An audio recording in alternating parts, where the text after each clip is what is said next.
Welcome to the Goods from the Woods. My name is Rivers Langley, and this is episode number 123 of the Corona Diaries. And I am sitting in a park in beautiful, sunny Magic City, USA, Birmingham, Alabama, with three of the finest comedians. I would say in Alabama, but fucking worldwide, absolutely. Praise from Caesar. Hey, rejoining us, everybody who listens to the show knows these two gentlemen. I'll start over to my left.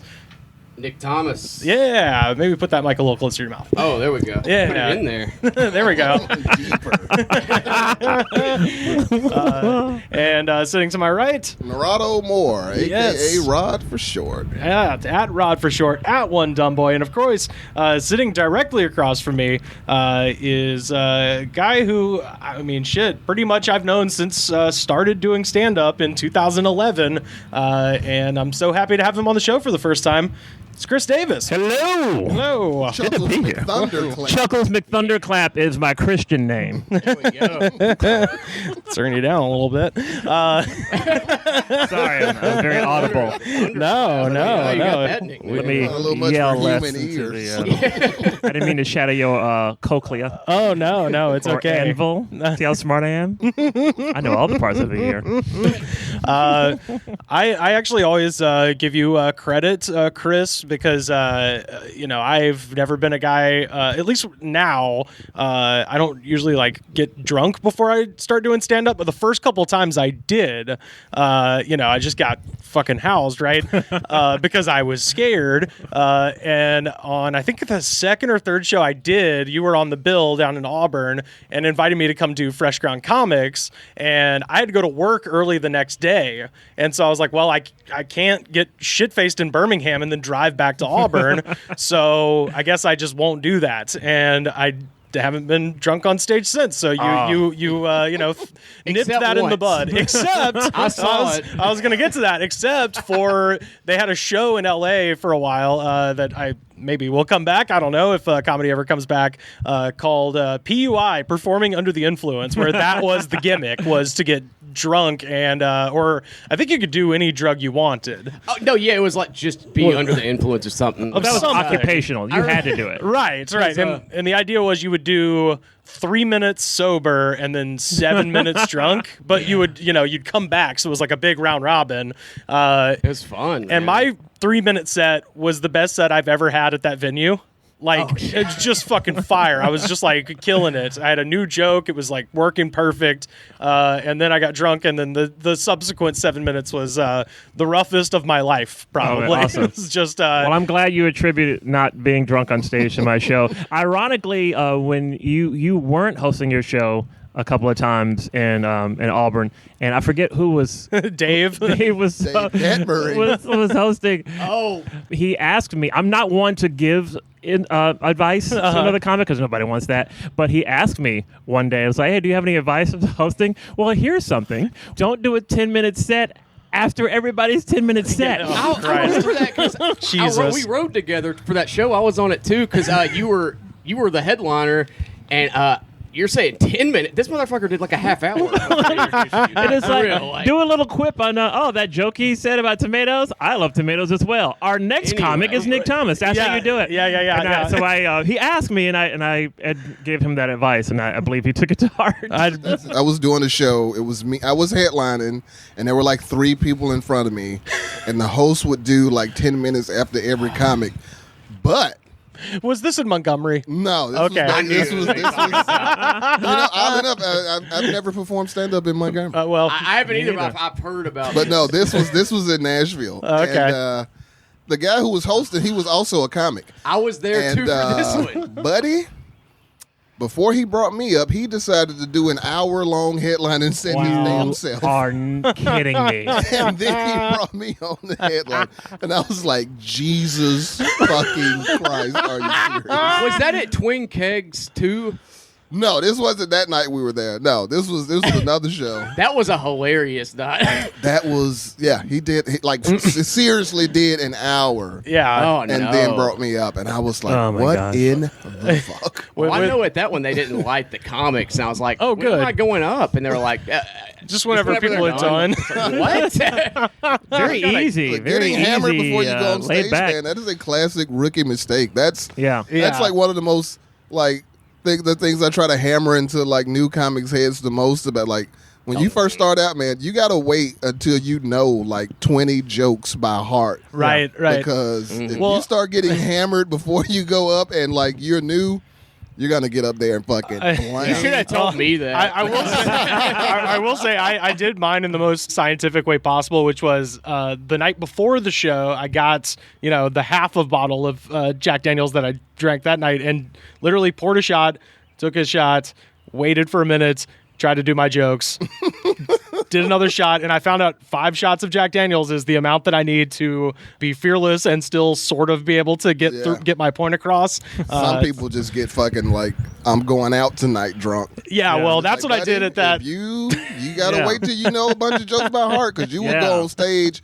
and you will be way too loose. Yeah. You did the equivalent of corking your bat in baseball for PUI, man. Oh yeah, I did. I drank an entire Cheer. little thing of Maker's Mark. And, Gosh. yeah. You're a 'Cause, professional. I mean, dedicated. I wish I'd known. It's like, hey, buddy, 4 or 5 shots. That's about all you can handle. But no, I just took the whole thing straight to the dome. And, I mean, 4 or 5 shots for just like a casual drinker's like you're feeling pretty all right still. that's really so. good. Yeah, that's a lot. I'm a super lightweight, but I will say, and I've said this on the show before, man, if you look for a clean bathroom in East Hollywood, That place. the Hollywood Spotless. Hotel, I would puke on their, hands and knees on their floor any day. Yeah, It's I don't know sparkling. who cleans it, dude. There's no employees. No, except for the no one. bartender. It's only comedians down there. That bathroom should be filthy by all rights, but man, yeah, It feels like a place where people would squat. Like, Yeah, oh, there's yeah. nobody there. I'd live down there. I gotta play this room. I gotta play this bathroom. I mean, Yeah. the room is dog shit, but the bathroom, Chris, the bathroom. My I'll God. play the It- second it's stall from the it's- left. It looks like a Plaza Hotel bathroom. Standing It's room crazy. only. It's crazy. I've actually taken tour groups there before when I was doing the tour guide gig. If They they, were just like, I don't care. if you're in- these open micers you're talking about that sets here. well, my favorite thing to do for people listening that don't know, the Hollywood Hotel is on historic Route 66, right on Santa Monica Boulevard in East Hollywood, and there was the bartender who worked there for years named Gust. Not Gus. Gust? Like a gust of wind. Of wind. Gust worked there. The drinks were really expensive. Gust was a grumpy Gus. That's He the would have his truth. days. But mostly, asshole. He would play saxophone when he was not bartending. He would be like kind of down the hall, Yeah. just blowing a mean I sax. forgot. No, it was kind of cool, man. What kind of magical world were you guys living in love California? this. Everyone in LA is loved it. like this. This is a standard comedy experience in Los Angeles. It's like I love that. Hey, I'll get that Jack and Coke for you. But first, this Kenny G solo. seriously, Yeah. that's every comedy experience in LA that's It's not at a weird. comedy club is literally it's like, okay, here's this very simple thing I would like to do. I would like to speak into a microphone and tell jokes. Okay, well, you also have to deal with these 6 obstacles. Are you ready? Yeah, that's the part I miss the most. It's just like the weirdness. But yeah, that place, yeah, it's got a nice clean bathroom. So I would occasionally, if somebody in my tour group, if we were on that side of town going to like Griffith Observatory or something, and they were like, I gotta pee, I'd be like, I got the perfect And spot. my I would favorite just spot. pull over at the Hollywood Hotel. And I let have them go always there. admired a clean bathroom. I don't care where Yeah, I It's go. always It's like- shocking when you go into a public bathroom that looks like it's in somebody's house. Gorgeous. It's Yeah. crazy. It's a thing of beauty. What was the Really is. bathroom like at that? Was it Hooters? At that Hooters, Oh, the Hollywood Hooters. where the guy fucked himself with a baseball. Yeah, where the guy And stuck the a bat up his Joker, ass. the Joker comedian. And the Joker. Yeah, we had the Joker there too. What's the bathroom like there? It's clean semi regularly. It's not it's no longer there, by the way. Yeah, the I Hollywood. would shut some shit down if somebody fucked themselves with a baseball bat too. Yeah, it it's can't time be to- good for your Yeah, health. we're rating. roping off Yeah, this we're area. getting a D for that one. We need some cones. You- over here. YouTube.com/The Good Spot if you want to hear that story. I don't want to talk about the Hollywood Hotel all day, but you got to mention one last thing, which is the bizarre arrangement of movie posters they have. Oh in the yeah, hall. yeah. So it's called the Hollywood Hotel. So having movie posters in the basement that's Makes normal. sense. But you would expect to see things like, I don't know, The Godfather, or some shit that won on Oscar. Chinatown. Just Chinatown, Anything normal like that. things, and yet they had promotional posters for like couples retreat Couples starring Retreat's Vince the one that Vaughn. sticks out the most. But there were some for they throw in an Oscar winner Yeah. in between all this shit. You'd have a but- breakfast at Tiffany's or something, but then Yeah. also like And you then know, just fever And then pitch. Problem Child. Yeah. Yeah. Is there a Last Dragon poster in there? Timac? It's Oh, just see, that's a good movie. Then. it's a lot of Vince Vaughn posters. I think they just like Vince Vaughn. Maybe he like is a silent partner. Yeah, I was gonna say he came in there and just dropped a bunch of posters on him. Yeah. By the way, I didn't. I think I told Rob this. I didn't tell y'all this. I have a bag of goodies I knew for this. everyone. Did you figure this was coming? I knew. course. Yeah. Okay. So You're an addict, Chris. Rivers. So when I first this is our last Alabama podcast. I'm gonna be heading back to California soon. So I have accrued a great amount of energy drinks for this bit. Where basically, upon coming to Alabama back in November, Sam, our regular co-host, gave me a Bang energy drink, the flavor of which was rainbow unicorn, just as a little like, hey, if you get sleepy, here's this. And so then I just started drinking energy drinks and finding weird ones. My favorite thing is to go to like country ass gas stations, Yeah. like because Auburn is whatever, fairly cosmopolitan, but you go 5 minutes in any fucking direction, it's just a dude sitting on a bale of hay going, take me fishing.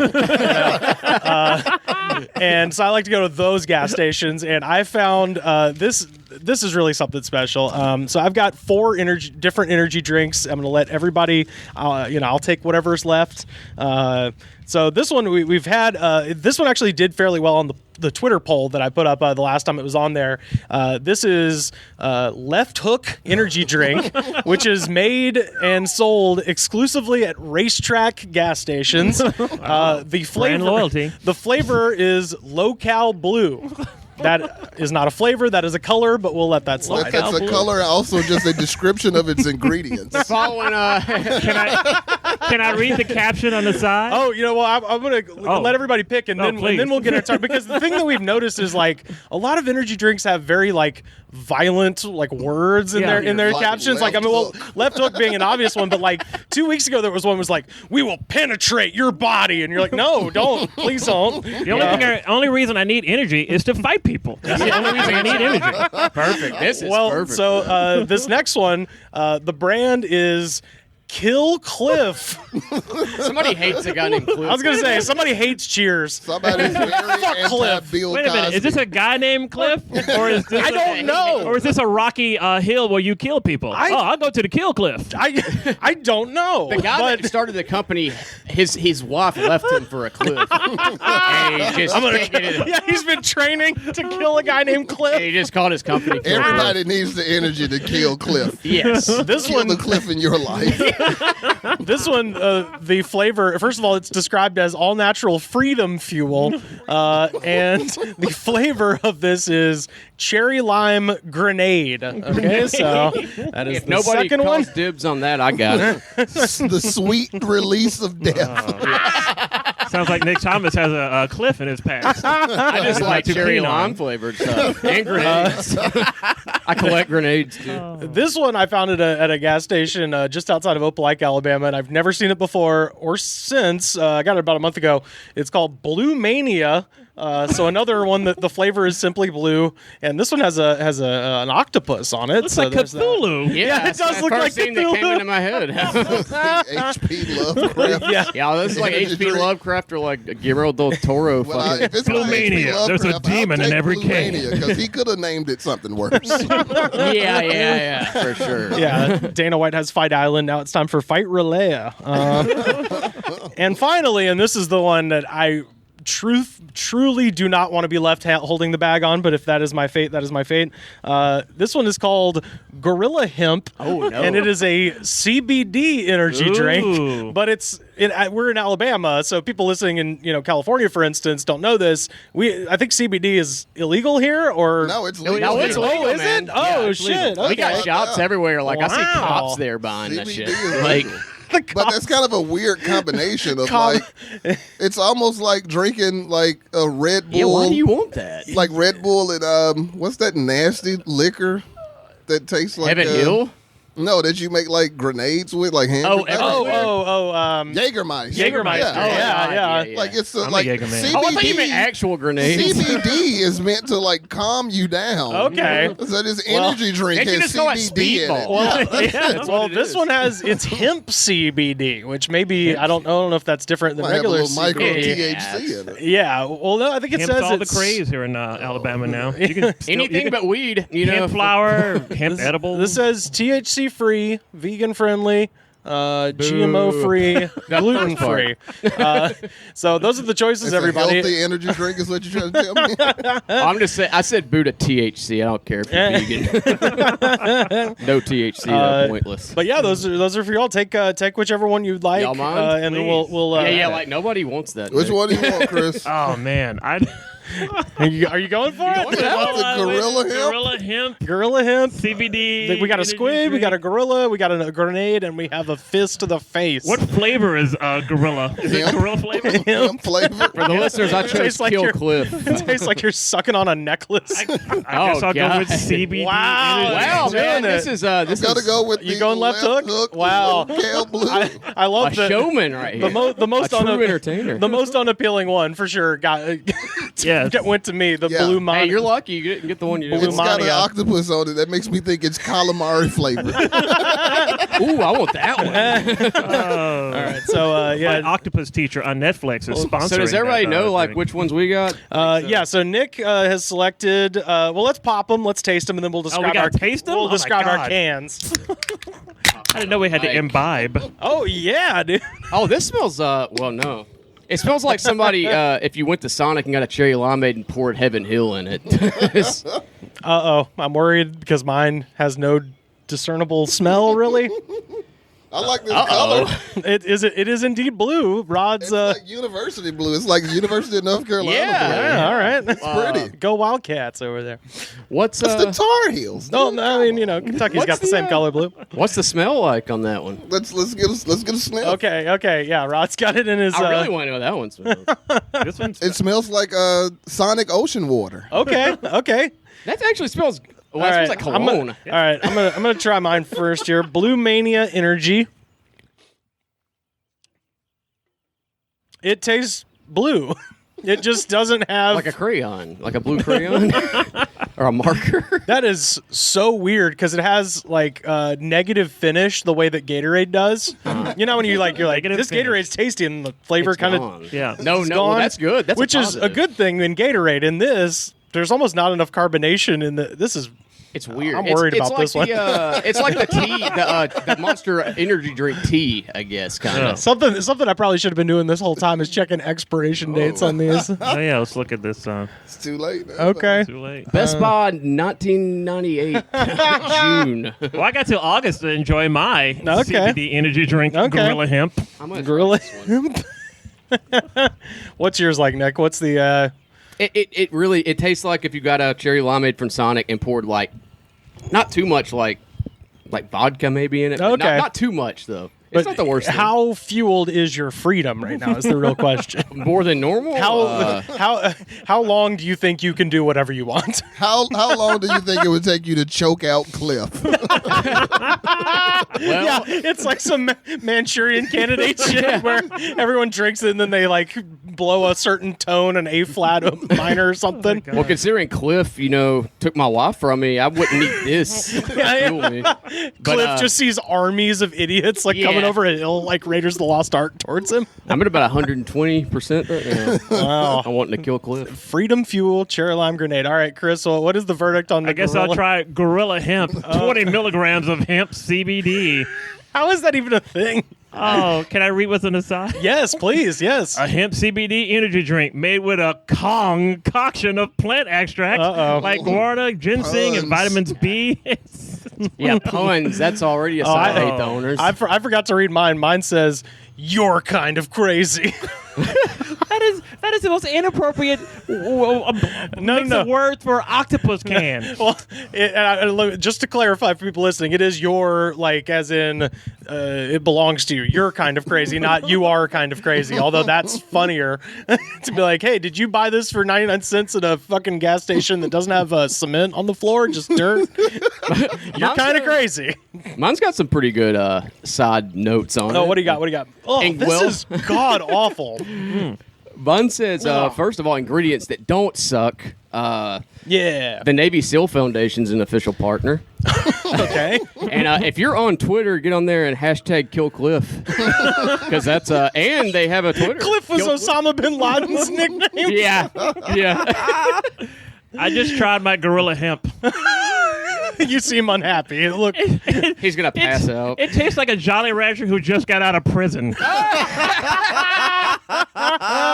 right, that's a peak. By the way, shout out to my man Paul in the UK. He has been keeping diligent notes in terms of our reviews. So, Nick, how do you rate Cherry Lime Grenade? And then we got to talk about Left Hook extensively because that's been the one that's most curious to me. See, I've seen that, but what was the rating system again? Like there isn't one. So like last week I said it was top 5. I would say this is only slightly less bad than Venom. Okay, I think this is of all the ones I've tried. Like that we've recorded, I like this one the best. Yeah, I was gonna say you never finished one. I maybe finished this one. Every time we've done this, Rod and I have ended up splitting. Yeah, I'll probably finish this one though. That's where I rank Is that the Froze Rose? The Froze Rose. You did not care for the Froze Rose no, bang. I don't like perfume. I usually don't drink it. All right, what would you say? Let's see, 1 out of 5? Or whatever. Or Worth going 10 stars. Yeah, it's got a good beat. It's easy to dance to. They're perfect. There you go, man. It's a fucking You look like you're going here. through it all. You like you just had your first taste of scotch and you're 6 years old. Yeah, There's something happening in me right now. this will be a good episode. I don't know why. I'm going to release the gorilla in me. I think we get this first. This is good. Yeah, it's gonna be good as it goes on. Okay, the one I'm most curious about, Rod. Left hook. Because Racetrack last week replied to me on Twitter, by the way. For real. Yeah. And I was like, motherfuckers, I will pretend to like this. If you want to give us money, I will say Left Hook is good. Left Hook Local Blue. The side of the can reads, "This is every lackluster day's worst nightmare." An unexpected left hook formulated to deliver the bell-ringing boost of energy you need to get you off the ropes and back into the fight. Oh, no. Really leaning into that. You gotta mix that with Kill Cliff. Yeah, I mean, it's Cliff has insane. no chance. Yeah, not with that cocktail. And an unexpected left hook means this is basically, you should have called it Sucker Punch Blue. Yeah. And it expires on my birthday. It is best by 4/15/21. Wow, how That's his fate, fortuitous. right? Yeah. It has a beautiful color. Yeah, it is very It blue. has a Yeah. beautiful smell. Let's go in for the taste. Oh, yes. All right, Left Hook Local Blue. It tastes like a beer you left out at the Delta Chi house last night, Oh, that's kind of what mine tastes mixed like, too. with nail polish remover. Oh, man. Racetrack, get at us. You can get this every week. Hashtag Yeah, this Left is a Hook. fucking advertisement. So it's got acetone back notes. Yes, a nice Take notes of paint. nice acetone taste on the back end. And on the front end, it tastes like a PBR that's like 48 hours old. Oh, my God. I wish people reminds, could see the left hook that's on the can. Beautiful illustration. Oh, I'll put it up on our Twitter at The Good Spot so It people is. can see It's it. like a Billy D. Williams malt liquor kind of cousin or something. It tastes very weird. It's got little hashtags coming off of it, too, or at least one hashtag I see on that It side. does. Oh, that's old timey cartoons for It's hashtags for and fighting or stars. profanity. It's you getting knocked out in a cartoon. No, there's at symbols too. I think it literally means you're supposed to get on the internet and fight with this. Oh, yeah. That's what it's for. It's for people who like to type a lot of troll shit in the comments Ted Cruz. This is troll energy drink. But they don't like to spend a lot of money. Yeah. I'm going to drink 2 left hooks and talk to Tucker Carlson online. Man, that's what fuels Ted Cruz's Twitter. I'm going to fucking drink left hook to piss off the lips. Man. Yeah, it's like it reminds you of the taste of it. Just kind of reminds you of childhood when you would eat paint chips. Why is there an ad? Yeah. Like, Somebody- this does not taste that good. Somebody, the designer, put a bunch of profanity on the can, and then when the CEO was like, "We can't have all this profanity. Can't you put something like the cartoons, like a Snuffy Smith or an Andy Cap? Yeah. Symbols W.C. like that." Fields. That's the, straight up CEO. Hagar the Horrible being hit by his wife's frying pan. And he's seeing stars. There's a present sign too. Yeah. You know it's- They got a movie coming. Stocks and bonds. Beetle Bailey is back. Somebody just said fuck in a comic strip. Yeah. Well, mine is powered by nature, guys. That's I know true. that because it said so in the can. Why isn't the parental advisory sticker got an energy drink in? Like I want that. Oh, it's gluten free. Man, yeah. That's $1 million idea. Right Just there. sell an energy drink that's a black can that has the parental parental advisory on advisory, it. that's it. Fuck yeah, dude. Make $1 million in a day. I gotta cut this. Yeah, cut that and We're we're cutting doing this. it. This is a genius. It doesn't even have to taste like anything. People No. would just buy it. Clearly, Kids definitely will. That's how I bought CDs back in the day. That had it on it, I'm buying it. It always sucked. if Blue Mania can be a thing, the Yeah. parental advisory definitely can be a thing. People, This ain't your curiosity. mom's energy drink. Yeah, people like alone the money you'd make curiosity buying that. I would buy that just for the fuck of it. You know, Have as a fucking decoration for my mantle. my gorilla hemp is very responsible. It is GMO free, gluten free, for 18 and up, and it's also asking me to please recycle. Okay. Now that's nice. Don't throw it at your dad when he tells you to go to bed. Yeah, That energy drink drives a Subaru. yeah. Oh no. I had one that I haven't done yet on the show that I've mentioned that is simply called Sunshine Good. Oh my god! Is this brought to you by the makers of Encino Man? Promotional energy drink for the remake. It is made in Asheville, and it straight up is the energy You drink that the drives the energy of a Subaru. caveman killing a woolly mammoth. Sunshine good. Mammoth bad. Oh my god! This is ridiculous. Welcome to the show, Chris. My God. This is excellent. I'm glad I made it the last Alabama one at least for a while. Yeah, man. This is gonna be good. Man. So, as far as new stuff, I've been holding on to this for a couple weeks just because I feel like we've established a continuity with this guy. So, wanted to wait to bring it up with you fellas. And Chris, I'm sure you can hop right in here. And that is the newest misfortunes of Mike Lindell, the My Pillow guy. Just was talking about him with a coworker last night, who actually knows all about him too. Oh yeah, Yeah, Did he not, read not from lists. Did he read the book? He knows a lot. So his newest thing, and we didn't really get much into CPAC, but the theme of this year's Conservative Political Action Conference was America Uncanceled.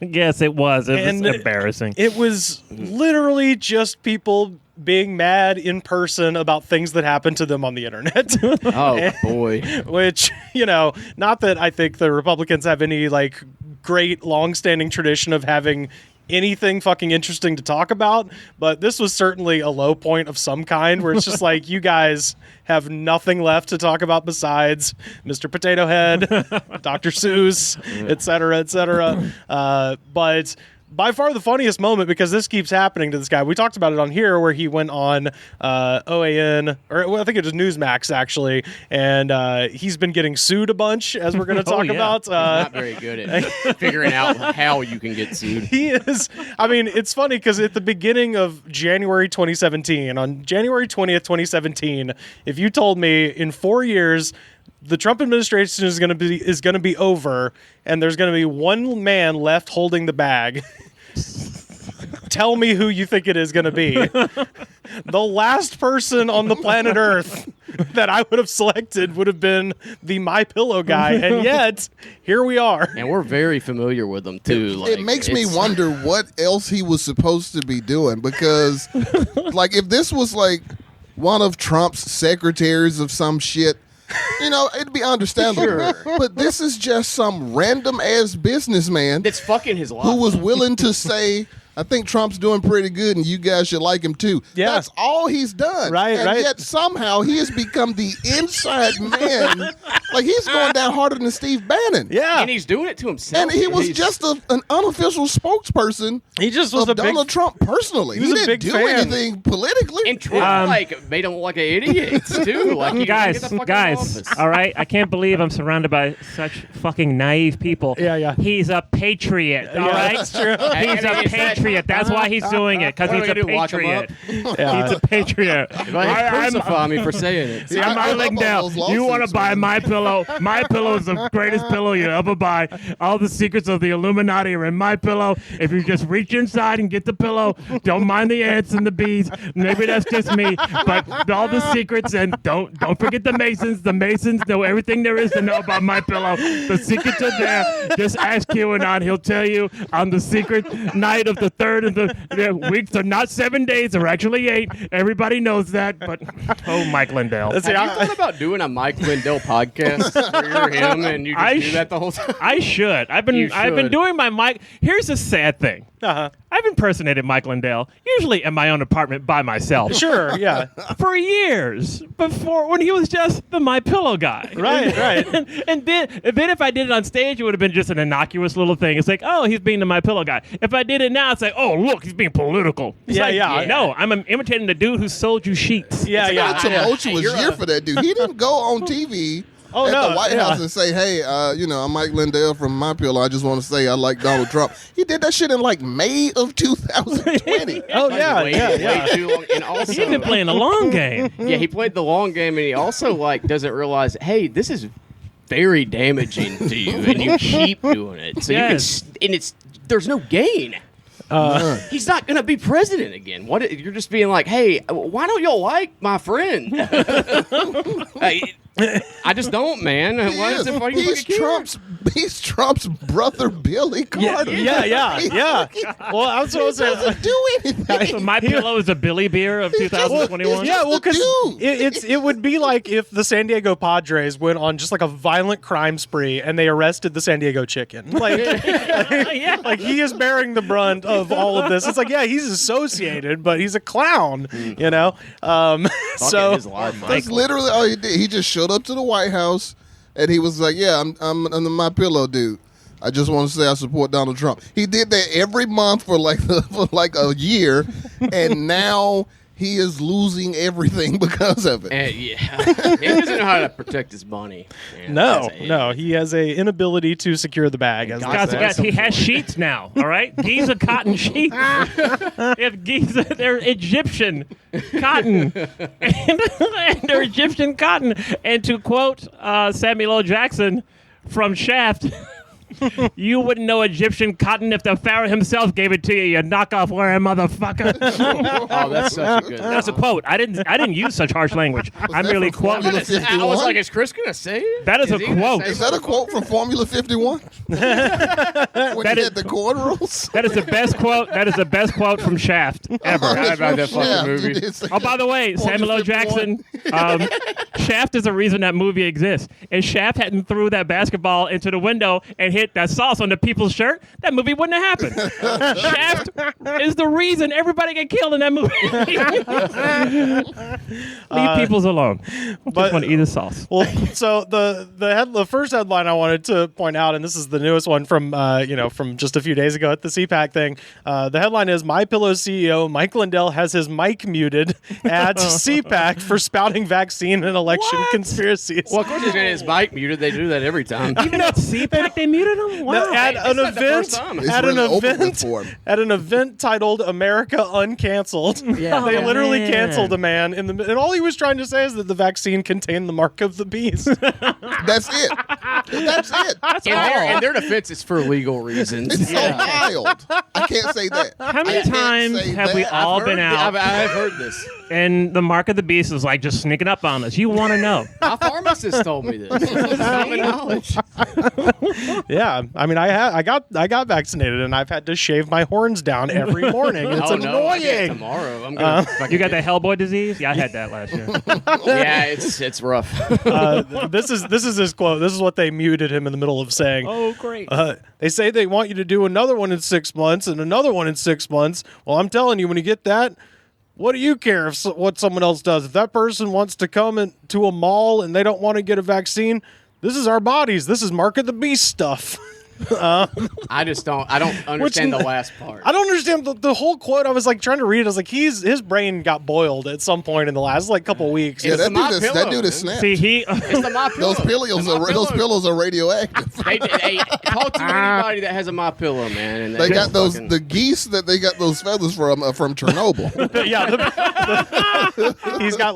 he's found a way to turn lead into foam, and it's cooking his brain. That's a connection he has with Donald Trump. See which it does. This is totally bipartisan. He should not get involved in a stream of consciousness. Oh, he yeah. has to read a written statement word for word that has Please been stay on dictated, script. double spaced, and typed. You can't go off script. That's not his style, man. No. That's not Mike Lindell. Can't improv. If ever the mark of the beast comes out spontaneously, you were in trouble. Yeah, you never want to bring that up. That's when everybody's off. They're not going along with you anymore. He's also announced that he is going to create his own social media platform, which I can't fucking It's wait. called YouTube I hope Comments. this isn't. YouTubecomments.com. I hope this isn't like just him spouting off ideas he's never going to go through with, because I really do want to get me one of them. Twitter is too liberal, and Parler's off the line, so you got to have something great. I have My Pillow, so we all need a space where we can be safe. I'm starting MySpace, a place where you and other conservatives can go online. MySpace is totally new. It is a brilliant idea. MySpace.com.org/net. Lindell suggested that his still unnamed platform will be friendlier to conservative viewpoints than other competitors. Quote, what we're going to do, it's going to take 4 or 5 weeks. What? As it, I mean, this is a long. Yeah, I never saw that movie, The Social Network. How long does it take, 4 or actually, 5 for weeks. real? 5 That weeks? sounds like on Arrested Development when they made Joe president. It's like, we're going to build a model home in 2 weeks. Solid as a rock. Hey! Solid as a rock. Yeah. Nothing Social on Network the inside. The Social Network was over the span of 3 weeks. Yes. Yeah, he says what we're going to do, it's going to take 4 or 5 weeks. We're going to have this platform coming out that all the influencers in the country will be able to go to. I'm like, yeah, I'm sure, fucking Bella Hadid is going to be knocking down. Can't wait. She can't wait to come out of the conservative closet. Yeah. On Mike Lindell's fans only. He finally gets the social media site up and running. You get on there 4 weeks after it's been up, and it's just like him and Mike Cernovich on there. He says, quote, it's not just like a little Twitter platform, he stated, before adding that the project has actually been in the works for years. Okay, so there, yes, you can't stop. That's genius, also man. not how long it takes to make a social media anybody who can code can create the basis for a fucking social media platform in like 2 days. Right. So if 4 to 5 weeks is not long enough for you to make a social media platform and put out into the world, 6-7 damn years is way too fucking long. Well, to that I say, how quick did it take to make the vaccine, and y'all are lining up.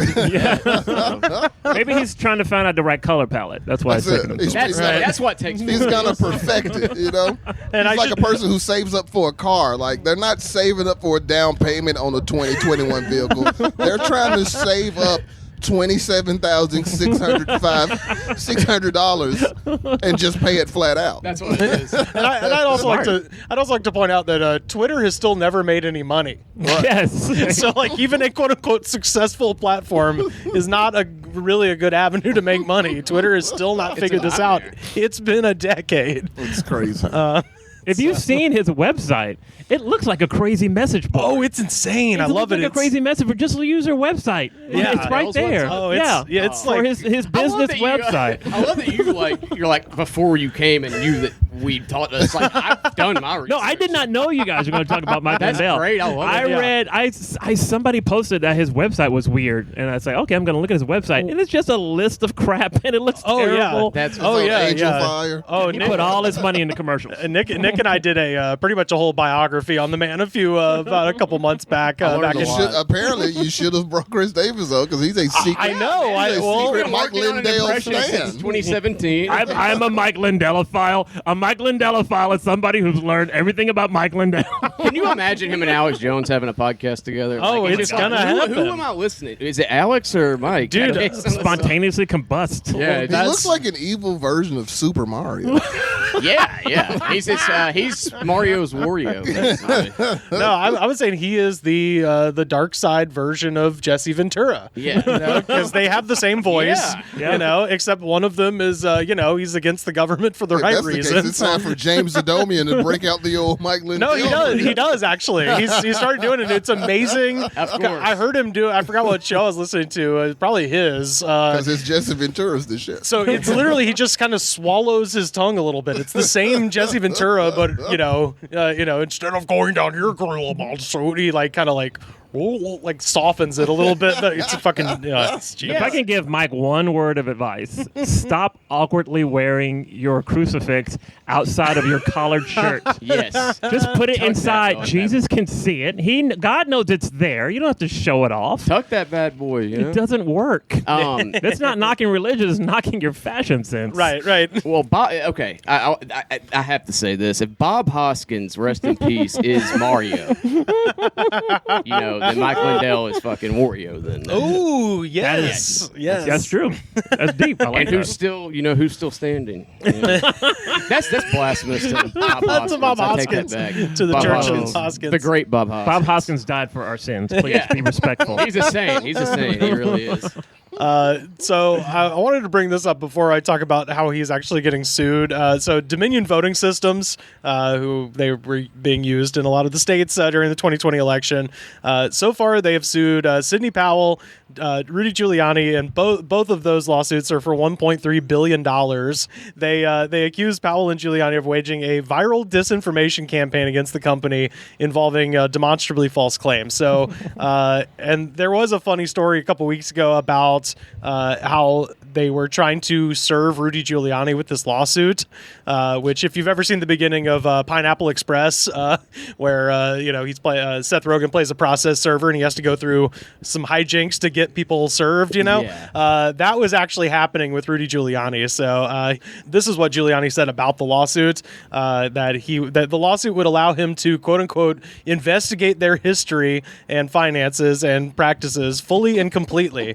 So that's what he was saying to the public. Meanwhile, he was dodging getting served. So a detailed account of efforts to serve Giuliani, which was provided to the Daily News by a source, told a different story.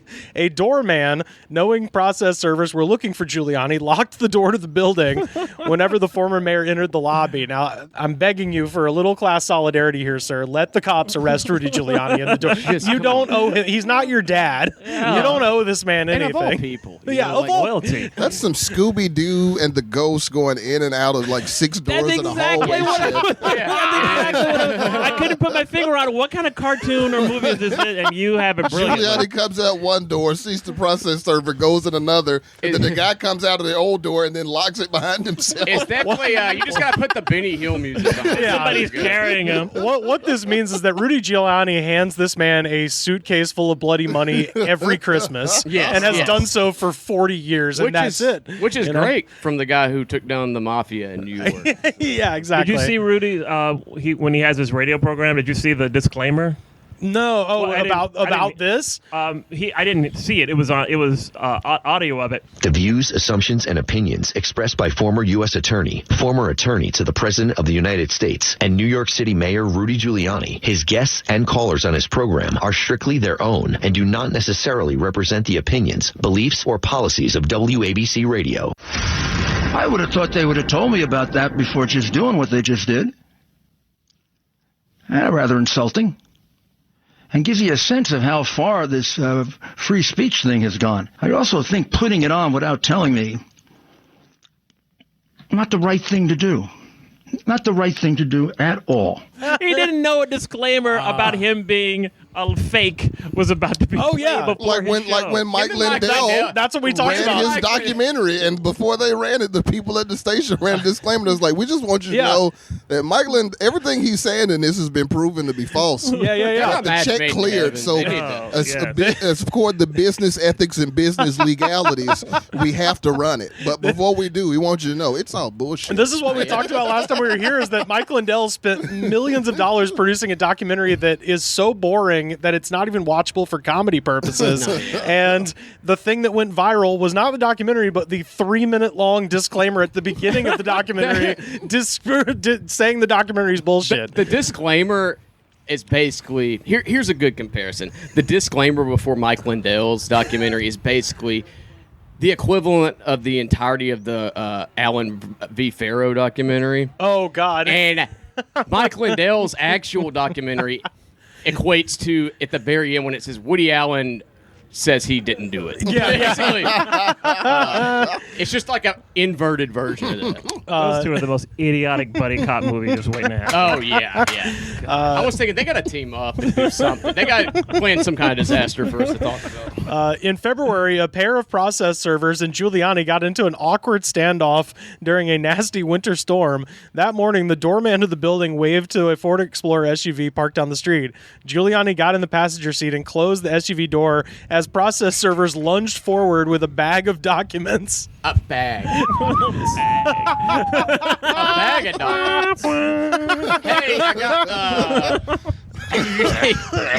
you might just want to know what's in this bag. It's a fucking... How many fucking subpoenas? You might at least want to know about this. That's my favorite coffee, chocolate subpoenas. A bag of documents is what somebody steals for you. Yeah. And they don't take a briefcase. If a process server shows up, You might as well be like, okay, what is listen, in it? I got a whole sack for you. But Why don't you like eat a bag of crystals. documents, you jagoff? Eat a bag of documents. Oh, man, now I want to be a process server so I can say that. Eat a bag of documents. Is your name Christopher Davis? Yes, it is. Eat a bag of documents. What? Your life's over is what I mean. Got served by Nick Did the guy Thomas. show up disguised as a Grubhub delivery? Yeah, I was going to say they're just rolled up in a McDonald's bag. No, he was disguised as a 14-year-old girl. And Giuliani bit. Right on. Please, come on in. He's just got a Taco Bell bag stuffed full of subpoenas. Giuliani says, Looking quote, for a Rudy G. Giuliani said, quote, "This is not the way it's supposed to be done. You should have gone to my office." So the lawsuit got lodged between the SUV door and the outside. At that point, You do this, it doesn't count. that's literally his defense. So the doorman, again with the fucking doorman, gets involved at this point, jabbing an umbrella into the SUV door and trying to pry it open to release the documents. The process server then left the bag in front of Giuliani's building, which the doorman had locked again. Quote, the process server declared, "These documents now belong to Giuliani." That doorman was the fucking like nerdy ass kiss hall monitor. yeah, he's everybody clean hated class. in middle Must school. protect Giuliani. Must protect Giuliani. The thing that I said, if that's not true, fuck this guy. If he's not getting a suitcase full of money as his Christmas bonus every year, Quit. You're being a dickhead here. Sunshine You need to good. rob. Documents bad. Right. If he doesn't get like a fucking briefcase full of bloody money for Christmas, he needs to rob Giuliani and quit his fucking look, job. I am for sure not above. If somebody wants to give me a giant bag of money, let's say Left Hook Racetrack, an oil company, I will gladly say Left Hook is delicious. We'll promote this shit like medicine. for sure. Having a subpoena sticking out of your car door. This is going to inspire kids now. They're not going to put playing cards in the spokes of their bikes anymore. It's just subpoenas. Flap, flap, flap, flap, Yeah, flap, this flap. is going to inspire kids to be a processor. When they get older. Instead of fireman. That's our new energy drink, Subpoena Hook. And And the logo is just a hand in a blazer Left suit. holding a bunch of documents. There you go. I want to be a process server like Nick Thomas when I go up. I had a friend that did that briefly. He said it sucked. Oh, really? Yeah, he was like, it's just really awkward. Oh, You man. feel bad. That's the movie Gina Carano and Ben Shapiro are making. It's a remake of Pineapple Express, except Yes. the fucking process server gets what's coming to it. Yeah. The whole movie, it's like exchanges. And they're of against weed too. They're trying Yeah, to there's no weed. they're in trying to this. arrest potheads. Yeah, it's anti-weed. So they left the bag of documents and said that it's now Giuliani's. The building staff did not agree. The process server later saw a maintenance worker throw away the bag of documents. They retrieved the You might not want to do that. You they might wanna- they retrieved the documents out of from the trash and continued pursuing Giuliani. So now they're trying to hand him documents that have been in a New York City trash can, which is so funny. Like there's just like cigarette butts and buffalo wing bones and shit and on like them. human bones, probably. Yeah, that too. Are they following him on a bicycle trying to like, Mr. Giuliani, take these? You are going to get these by the end of the day. They're going to be yours. That's another one of those things that's like weird to me about bureaucracy. Like Giuliani's been served in my eyes, you know? Yeah, like, 100%. Yeah, you told ridiculous. him he's a public figure, so you know for sure he knows about Oh, this. yeah. Like, why do you have to keep going through so much fucking trouble I to get for this sure man would. to court? I would have done it the first time that he didn't get him. Like, we'll figure something else out. Like the law should say, listen, we've sent you a letter. You've got like 8 officers. We sent a letter to all of them. If you ain't get it, then that's on you, buddy. Hell, If your ass don't show up to court, we will arrest your ass. And the doorman's not gonna be able to save you on that one. No. And also, like, hey, you've dodged us in person, Right. Where You know what it is. You jammed the documents were jammed in your door where you were trying to put your doorman pushed them out with the umbrella. with an umbrella. Yeah. This You're is served. illegal. You know exactly what's in there. You know you're served. We're not playing this game anymore. Yeah, it's not Have like- your ass at court on the 18th or you're going down. Yeah. Yeah, how many times have people gotten in trouble for not showing up to like jury duty or something because they didn't get something in the mail? Right. It's like, I never got it in the mail. We don't care. You're going to jail or paying a fine. Yeah, That's this also a is- great rabbit hole to go down on YouTube. They have like process servers make their own YouTube. Oh, that videos. rules. And there's some great videos Hell of people yeah. get served. But also, what a fucking bunch of assholes. One thing that will solve all of this, T-shirt cannon. Yeah, Oh, there yeah. you go, man. Just poof. with the subpoena on the shirt. Yeah. Who's going to not want a free shirt? Oh, a free shirt. I'm being sued. Or you just as the At least I'll have a shirt to wear to court. as the process server, you wear the shirt with the subpoena on it. Be like, hey, just read this real quick. And That would be cool. Show up wearing your subpoena. For the next 2 days, the process server continued to pursue Giuliani at his office and his apartment building. Staff at Giuliani's office ignored messages to set up an appointment, and at one point, his driver even went through a red light while dodging the process server, according to the account. Finally, on February 10th, Giuliani's assistant accepted the service on his behalf. Giuliani did not respond to an inquiry, so they did finally get to him. And as I've said on this show a couple of times, the only way to properly do a fictional version or a dramatized version rather of the Trump administration is to do 48-minute long segments, with all different directors. And of course, this happened after Trump left the White House. So this is our little bonus tack on. This is our El Camino. supplement. It's a supplemental. It wraps up some loose I mean, ends. I was thinking the whole time too. Like, I just didn't even say it because I've said it so many times. Like, well, here's another. Oh yeah. Here's It's another like one. Star Wars. Like, this is the book. Like, Yeah. If you were confused about a movie, just read the Read book. this. It'll bring everything This'll clear into everything focus for If you. you took out all the names, somebody would go, this is the worst premise for a Pink Panther reboot ever. Yeah, This is just too much. This is too much. too much.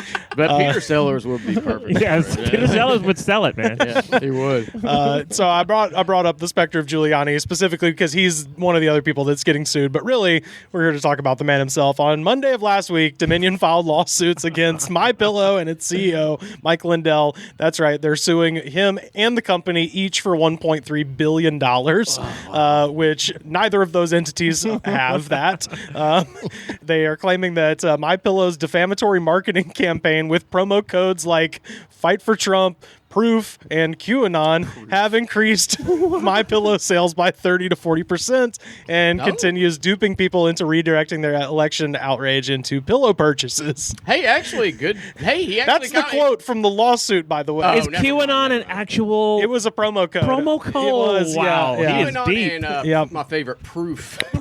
Yeah. Like, that's not how hashtags work, man. You gotta be more specific than that. There's gonna be a lot of shit under that, probably. That is asinine. Dominion further stated its intentions were to stop Lindell from using MyPillow to profit off of election lies at the expense of Dominion. So this is from the lawsuit. Lindell, a talented salesman and former professional card counter, sells the lie that Excuse me? He got his ass kicked in every Vegas casino. That was one of his things. And you don't mention that in your resume. That's He got buried in the desert by Joe Pesci himself. He was Danny Ocean. Hey, here's my resume. No, he's the guy in casino that gets his fucking hand broken every time. Exactly. No, Each one of these slot machines is obviously made by Dominion. Each one of these, they're actual one-armed bandits. They're stealing my money.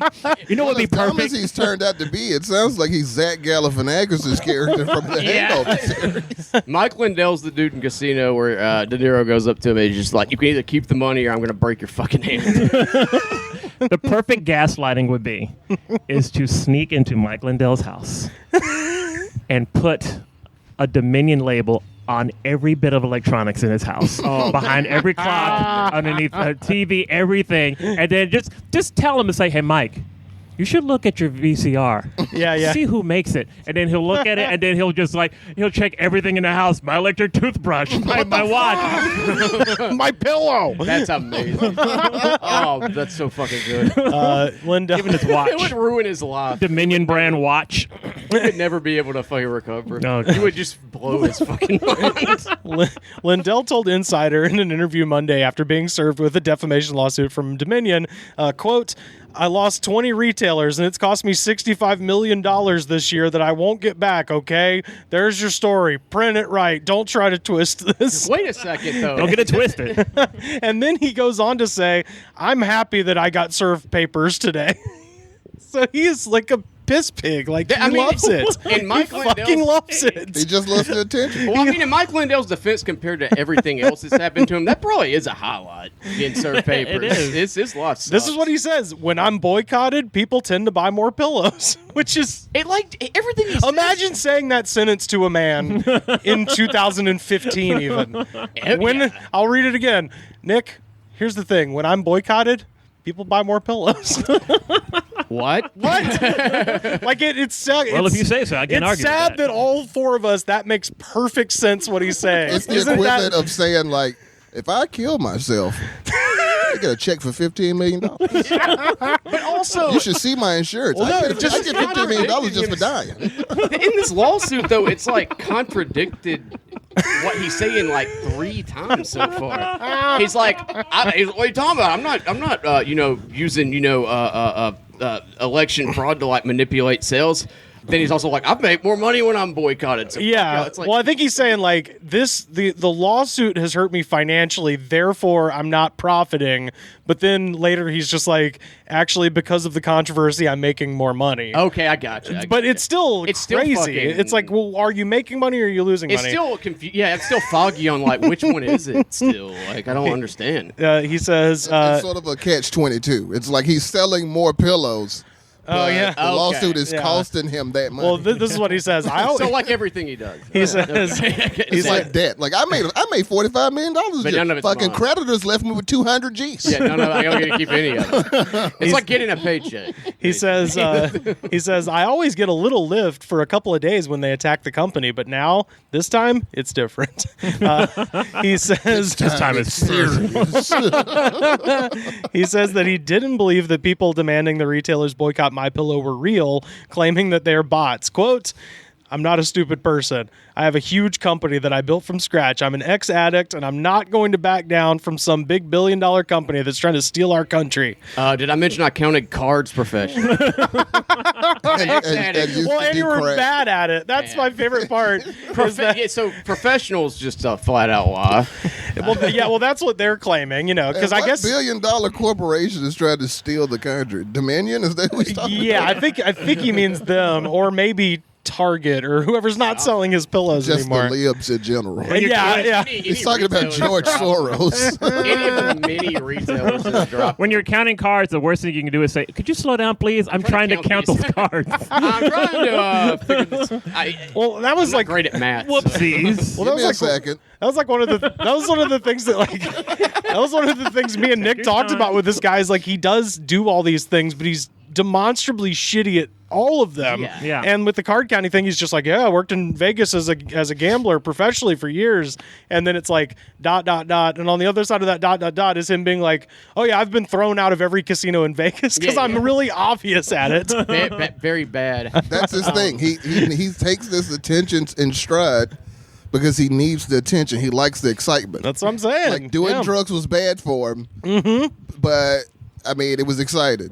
Counting cards was exciting, but it went bad for him. You're right. He made all his money selling pillows, and he was I can't get a fucking reality TV show and be on the news every day selling fucking pillows and commercials. I need some attention, goddammit, and this shit is a rush. I have to raise He's the gonna lose stakes. everything, but it's a goddamn rush. It's worth it. He's also, he also claims, I'm very smart. I started a business from the ground up. You didn't. It's not because you're smart. It's because this is the one thing in your fucking life that you accidentally. And fell only into, dumb and people worked like out. to tell you they're smart. No. Oh, yeah. No. Oh, absolutely. But he accidentally You only fell tell into people you're this. smart when it looks like you're stupid as shit. Yeah. Yeah. My pillow being successful was 100% a coincidence. It's an accident. Yeah. And it's the only positive thing that's happened to him. And he's fucked it up. He He's doesn't understand. completely- Before that, he had no idea what to do. And it's hey, Mike, what are you going to do for a living? I don't know. I guess I have to sleep on it. Right now I'm working on this pillow that is also a microwave. He doesn't understand that the pillows are it's like any good drug dealer would tell you, I don't do anything special to be successful at this. The dope sells itself. Right. It's the same for those All you pillows. gotta People gotta sleep. Listen, you're selling a pillow that's supposed to be good. People buy it. Yeah, People yeah. need pillows. Right. You're not a marketing or a fucking inventive genius. Yeah. But yeah, It's just you didn't do nothing. It's just a pillow. What do all right-wing psychopaths have in common? They gotta sleep. They have to sleep. Everybody goes. He used to be such an endearing fellow that I would see in the middle of the day because I work from home on TV. Yeah. And Never then would have he guessed. he was all in for Trump, and then He was like Billy downhill. Mays. if you only knew. I think I became aware of the My Pillow guy on this podcast because I remember Goodnight would talk about him. He was Right. like, "Oh yeah, that is the My Pillow guy," and I would Goodnight just knew be it. like, "What is the My Pillow?" Somewhere, Exactly. I know right now. I was talking to somebody on our Patreon who's going back and listening to all of the old episodes right now. When you find Goodnight talking about the My Pillow guy, fucking please tell me because it is my genuine reaction. We play the video and I'm like, "What? Who the fuck is this crazy man?" Yeah, because I'm currently on my 57th re-listen to all the podcasts and Oh no shit. and the Corona Diaries. And a couple days ago, I just listened to the first Hall of Fame episode. Oh, okay. Where Goodnight was going on and on about the guy who used to sell those fucking trading cards. Oh, yeah, Don West. Yeah. That's what I was going to So say. I'm sure is, he loves the My Pillow. He's the same type of person. We got a Griffey rookie. As soon as you said Mr. Goodnight, brought the My Pillow guy up, right before you said it, I was thinking I bet you this motherfucker knew about My Pillow when it was on public access or something Oh, yeah. And none of it. Well, no, it's just late night. It's on, well, I guess you said it's on during the day. It's on daytime in the morning all the time, and it's one of the few things, or one of the few ads on Tucker Carlson because everybody has left his Yes, show. yes. And so My Pillow is on for his longest commercial. it's on the only during- one. It's a long commercial. Well, he just said, Goodnight knows all these esoteric Right. references. So I was Yeah, I you knew bet him. it was before everybody knew. Yeah, I mean, I've been knowing about My Pillow forever. Yeah, and yeah. then he went into the Trump camp or whatever, Yep. which is his right to do. Sure. But not like But this. now he just. Oh, he had a cure. Remember, he had a cure for COVID. Oh, yeah, He was dude. hawking Yeah, a it cure got for brought up. COVID. Got called a snake oil salesman by what's his face from CNN. Golly.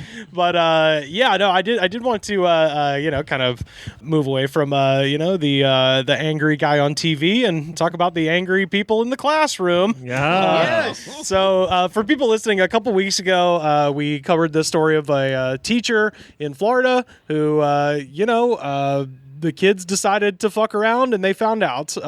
There's some children So to speak. started a fight at a basketball game, and then later they were at a McDonald's off campus, and one of the teachers who had been at the basketball game saw them instigating the fight, began beating the shit out of the kids, and bless them, our position on the podcast is she probably shouldn't be a teacher anymore, but we support this. We absolutely. This is a very good heel move. If you're So she came to the defense of other kids, or just trying to break up a fight? No, think she she just wanted to wasn't. beat No, all no, their no, no, no. asses. These kids had already started a fight earlier at a basketball game. The fight was over. It was yeah. concluded. She was at McDonald's, Oh, yeah. saw the kids who had started the bullshit at the game, and was like, nah, over fuck you.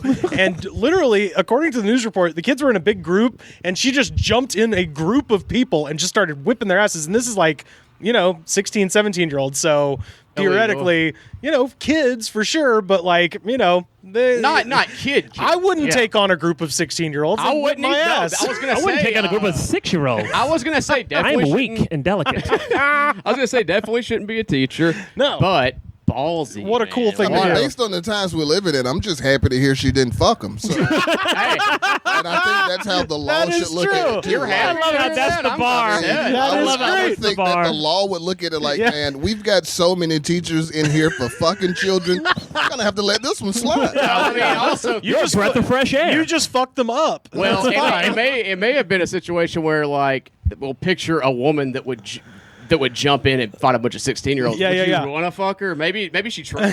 You know? She sounds kind of hot. Your Honor, I mean, depending on in my client's defense, don't start none, won't be none. Yeah, that's right. Did she win the fight? That's right. This didn't happen on school property. You can't discipline her. Yeah. No, She wanna work, know it the works for answer to children. that. Why doesn't it work for the teacher? Yes. she literally snatched one of their wigs off. That was in the report. It was Nice. like, and as Snatch you ball head. And as I said to Sam, like, you can't go back to school after that. After Miss Robinson fucked your world up and snatched your wig, like, you're done. You have to move. I And mean, that yeah, lets you know what type of children she's dealing with too. Like, That's true. Yeah. a high school kid wearing a wig and they didn't just get off chemo.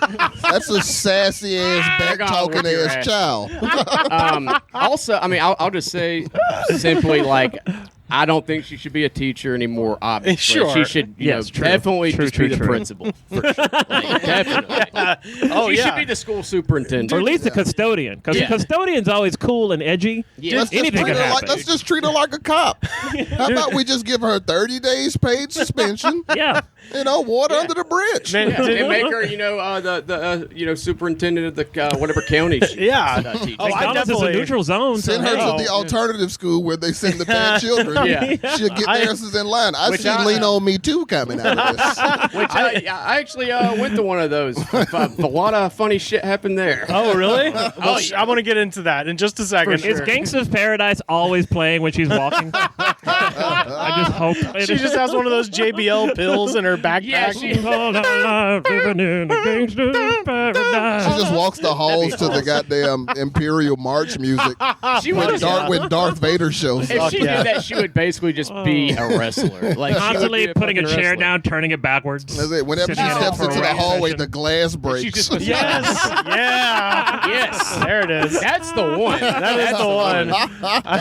Oh, when you hear the fucking when you hear the glass, that means your ass. You know what it is. Well, we did. I mean, fuck. So we did. We did this story, and then I kind of put it out to everybody in the Goods from the Woods Studiverse at the Goods Pod. I was like, if you got a story, what is the time that you either saw a teacher get the most pissed off, or you personally made them the most pissed off? And we got a bunch of responses. So a couple weeks ago, Sam and I read those. But also, our special guest today, Mr. Narado Moore, tweeted tweeted me a couple of stories, and I was like, "This will 180 characters will not do. We need a full scale retelling of these events." So I will ask Rod the question, then I'll go around and ask Nick and Chris as well. But Rod, what is the time that you have either made a teacher angry or seen a teacher get the most angry? He's got to light a smoke for this one. Hell yeah. It's got to set the mood. Absolutely. Set the mood. I have an answer to both. Yeah, this is perfect. Perfect. Oh, yeah. Yeah, man, that's a good one. Ooh. Got this from a cigar shop. Oh, the wind man. resistant. Somebody's stepping up their game. All right, all right. It's the only place that has cigarettes. So I sneak off when I get like 2 seconds and go over there without telling my manager. So, Hope they don't listen to this. Yeah. So the time that I saw a teacher get the angriest was middle school, 7th grade. And you know, like schools have whatever they consider their uniform code. Sure. Even when you don't wear school uniforms. And they're very Nazi-ish about it. Like they treat it like you're in some sort of prison. And one day we walk into Mr. Morrison's algebra class, and this kid named Odell he's wearing a baseball hat. And Mr. Morrison didn't even like give him a chance to sit down, put his book bag down, and then maybe remove the hat on his own. Right. As soon as he starts walking to his desk, Mr. Morrison just all over his ass about that hat. And apparently Odell had just had enough of that shit. Uh-oh. And he was like, Odell, take the hat off. And then he just continued walking to his desk. And like I said, he might have been going to take off when he sat down. Mr. Morrison wasn't having that shit. And he just ran over and snatched the hat off Odell's head. And Odell reacted like you would if somebody his own age tried to take his hat in the streets. And he lunged for it. Whoa. And Miss Morrison was like, whoa. So he decided to stuff it down the front of his shirt. Which is a good way to neutralize Right. He stuffed it in his shirt, and Odell went down his fucking shirt. Whoa. And Mr. Morrison lost it. It was like, you don't reach into people's shirts. And then Odell slapped the shit out of him. Oh, man. And then they started throwing blows. Hell yeah. It was like somebody had just rang the bell in Madison Square Garden on a pay-per-view.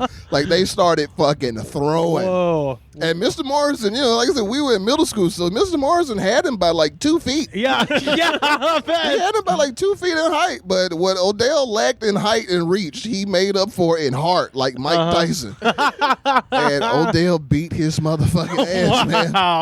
He beat that dude's ass.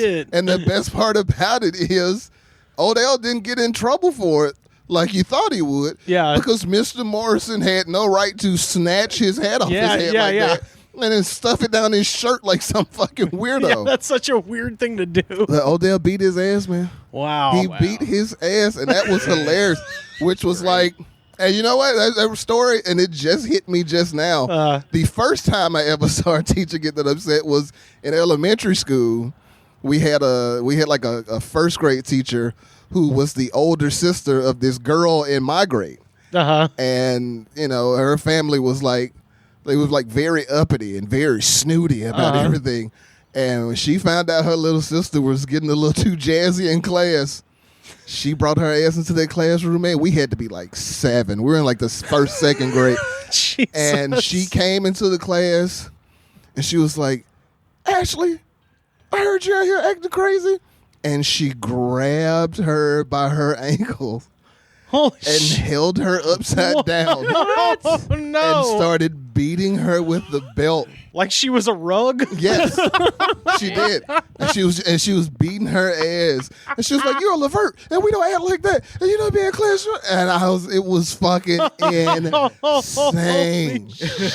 It was insane, man. I've seen a lot of that stuff happen. As an adult seeing that, it's insane, dude. Levert? What, the OJs? It was apparently Leverts don't act like that. honestly, like, But they can't climb out of the ivory tower and whoop some ass though. honestly, like back then too. with like corporal punishment being a fucking thing is crazy to think about. Like, Oh, yeah. honestly, it was like not that far from that. All she did was pour her upside down and do it. Was the only difference. I experienced corporal a lot of punishment corporal was punishment like back then. Yeah. anybody's I did like, too. oh, I can beat my kid's ass. So can my kid's teacher and the neighbors down the Or street. just any teacher. Yeah. Hey, if my kid acts up, make sure you beat their ass. Yeah, yeah. Bring was it back like to me that so I at can my beat their elementary ass. school. It was our assistant principal, Mr. Golston, was like the coach. Uh, Also, always Yeah. the coach. And he had the big paddle. the discipline and principle. he was bad. The paddle He was would always hit a- like you always knew you was gonna get hit with a paddle when you saw him. And then our principal, Mr. Hasbury, he was the nice guy who, if he felt you deserved the paddling, he would only hit you once. Yeah. And for girls, he would smack you in the hand with the belt. They'd get the female gym teacher to do the girl. We didn't have female gym teachers. So they It had was the the dude to come and 80s. swing. Yeah. When the girls did get a different. They did different push-ups, and they got different discipline. I remember we in high school. I never really got paddled in elementary. It was always high school when like 11th grade when I was just like acting the fuck out. We didn't have that in high school. By the time I got to high school, We had it. yeah, corporal punishment was gone. It was all just straight up suspending your ass. Yeah. We had that, but we also had for like really minor, like that was fucked up, but like not worth suspending you Yeah. for. We're gonna paddle you, and it would they'd always get us in a group, and we'd have to line up to go do it. And my dad had the best name for the fucking paddle. Was it the attitude adjuster? The Board of Education. Which, I mean, fucking genius. God, rest in peace. That motherfucker was hilarious. Mr. Golston called his big paddle the attitude adjuster. That's a good one. What was the time that you made someone the Now most the mad? time I made a teacher, man, was we had another teacher. She was kind of a bitch. Just being honest. course. She was very bitchy, but there was a male teacher who was like even more bitchy than she was, which was a weird quality to see in a man. He was very bitchy and everybody hated it. I can't even remember his name. But what I do remember is he lived across the street from my girlfriend's grandmom at the time. And so one day we had enough of his shit, man, and we went and got like some eggs and toilet paper and shit, and we fucking waited till like one evening he was in the house with his wife doing his thing or whatever, and we just walked across that street, man, and egged and papered his car to hell and back.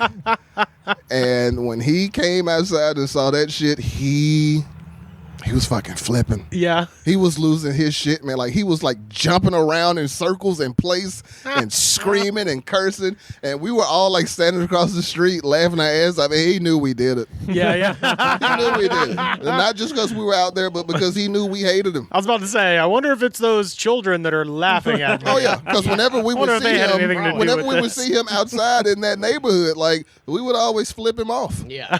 There We you go. hated that dude. So he knew it was us, man. We were Definitely. standing across the street like 8 deep, just laughing our ass off. He fucking called the cops and tried to get Wow. arrested, but he had no proof. Yeah, yeah. And It's that like made him even madder. Oh, just man. like knowing we did it, but not being able to get nothing done about it. I mean, what are you gonna do? It's Oh. like, well, we thought it was fun. I mean, how's it not funny? We did it. We were, We're laughing, when so we talked to obviously the it was cops, we were like, hilarious. we didn't do anything, and we also didn't see anything. And he It's was just like, funny. God It's damn it, they fucking did. Oh, he That's fucking great. That's always the best. He was so mad. Like that dude, I thought that dude was gonna have a fucking heart attack. Oh man. When the cops were like, "There's nothing we can do," oh man, he took it from 10 to fucking If I could call the 15. cop. He was so mad. He goes to jail for like a really Like long time. he because of that. was in the cops' faces, like, God, you gotta do something. I know they did it. You know He they was did it. this- He's like He was yelling so at the mad. umpire or some shit. He was out. He was this close to fucking his life fucking up. nose to nose, about to get tossed out of the game. He was this close to y'all, like pissing him off so bad he He fucked was. his life up. He was ready to fight that cop. They were like, we can't do anything. You can't prove it. And he was like, I can prove it. They're little shits. Maybe. I've got proof. They're little assholes. I got proof here. My hate is my Yeah, proof. that cop left, and that dude just stayed out there berating us for like 45 That minutes. rules from across the And street. we just sat there fucking with our middle fingers up at him, I couldn't do that. laughing Like, I our would- asses off. I would just go in and drink. He's like, I'm gonna get you for this. I'm gonna get you. I know you did this. You're gonna clean this up. You're gonna fucking clean this up. He was so And your mad. little dog too. Yeah.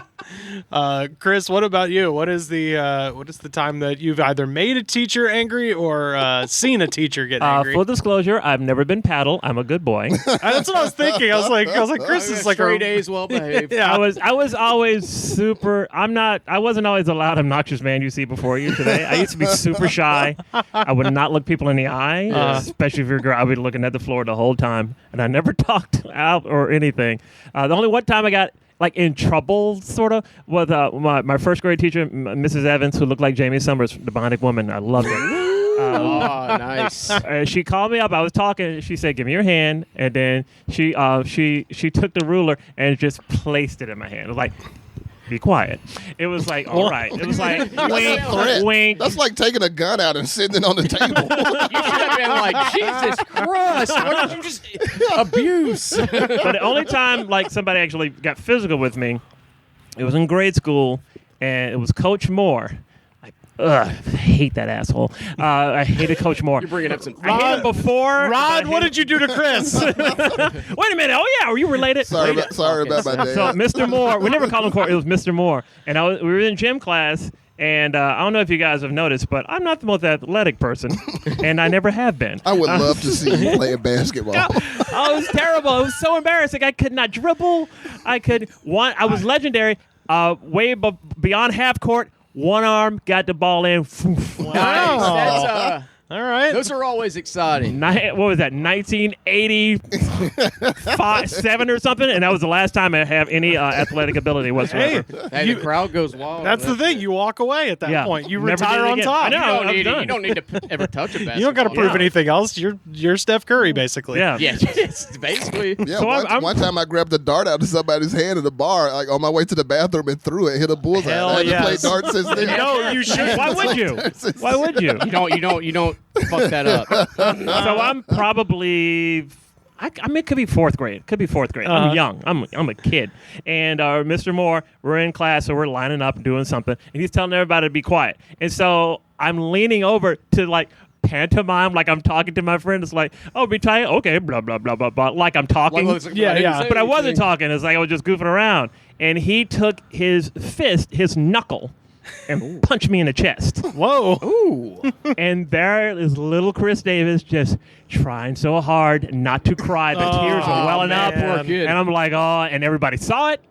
I just got punched. Oh, no. Everybody saw it. I'm trying not to cry. It is so hard. And then I have to go through class. And then he lost Damn. his job, right? I never said anything. I should have said something. I hated that dude from that day on. Every time I saw ruined him, him. every time I saw him, it was just white hot hatred in my little tiny heart for that dude. Punching the little kid. Like, Have I you- mean, when I say chest, Yeah. I mean the Like sternum, the like the sternum. bone. Yeah. The bone that you crack open during open I heart was gonna say, surgery. well, You're like plus, 8 like, years old. you're a kid, like, yeah. bam, right there. I Yeah. can still feel it. Yeah, I mean, he didn't have to do much to an 8-year-old. You should have got him back, man. I told you that. I should've. Had that substitute That's talk a shit to grown me, ass- and so I I fucked should've. his daughter. It's like in 25 years, I'm going to get you, old man. And he's dead now. You I was about to say, have you looked him up? He's cut up in his Hey, fridge. I haven't looked him up. He's got to be dead. Nobody that evil is still alive. He's in your what? fridge. What are you talking He was about? a miserable piece of shit, that guy was. Yeah, He just like an seemed asshole. angry. Did you see how long Sheldon Adelson lived? But I can't think of any other Hey, Woody teacher. Allen's still alive. So. Mrs. Ford used to throw shoes at people down the hall. She had good range. That's a good one. That's awesome. She would take one shoe off, and she was weird. She would always say, "Listen to the bus driver. Listen to the bus driver." This is a smart, educated woman. Why do you keep calling it bus She was driver? an English teacher. It was weird. Yeah, she was an English Was she? teacher. I had was an English teacher just like that. She was in English. Mrs. Ford was an English teacher. She would pronounce it bus driver, super smart, and throw her shoe at people down I mean, the hall. Wait, we my have- my dad does have a degree in biology, and he goes, Alexa, what's the temperature? Like that. So sometimes people just develop weird things. I had an English teacher, Miss House. I loved her, by the way, and we were buddies, and she was a huge bitch to everybody else. I think that's why she liked me. Nice, you were cool. I was A's, straight A's through her fucking class. But Yeah. she would say never, but she would as an English teacher, if somebody said never and didn't say it like never, she would correct them. And tell them to say never. It's like, you're the English teacher. And telling them never's not the right way to say it. Was her first name Blanche? Well, I never, actually never have I taught students who are so ill-mannered as I have today. Now, fetch my feather boa and my mint julep.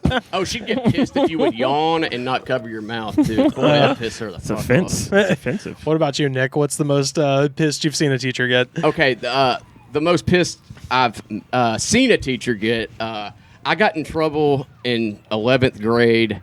They found not even enough for half a bowl of weed in my car. They were searching it for Adderall because I was prescribed it, and I sold it to people during art class. Or I sold it to this one guy, Justin, and I won't say his last name or he fucking said too much. Because he's a fucking rat. Well, he's not a rat. He just talks really loud. Oh, okay. And I would sell it to him. Okay. Thank you for the Adderall, Nick. It wasn't so much he talked. Nick Thomas's Adderall makes me feel great. He's prescribed it and sells it to me. But in the art class, there were these two side rooms, and there's a wall in between them. And I would sell it to him in one of them, and the art teacher was working in the other one, and he was talking about it out loud to me, and I guess she heard it. And so they searched my car, found weed in it, blah, blah, blah. I didn't know was there, obviously. So while they're searching it, by the way, I'm like, they're fucking finding anything. I don't, they have my Adderall in the office. They found that, and I was like, I'm fucked. So they sent me to alternative school for 2 months, I think. Shit. So most of the first half of my 11th grade year, I was in alternative school, and boy, the best teachers got mad all the time there. Sure. Badass, career criminals. Yeah, I was going to say, it's like teaching in jail for prison. kids, yeah. And at the alternative school I went to, I was in the alternative school, and they had like a boot camp type thing where they shaved if you were bad enough, they shaved your fucking head and made you wear a sweatsuit. And you had to do boot camp shit. You had to carry sandbags on your back in between classes and I don't think this was like a boot camp. This was. It was a boot camp high school boot camp basically. How many shank fights did you win? I just I hated it there, so I just shut the fuck up and just got through it. It had everything you need. Sandbags, shaved heads. I'm just here to do my time, so.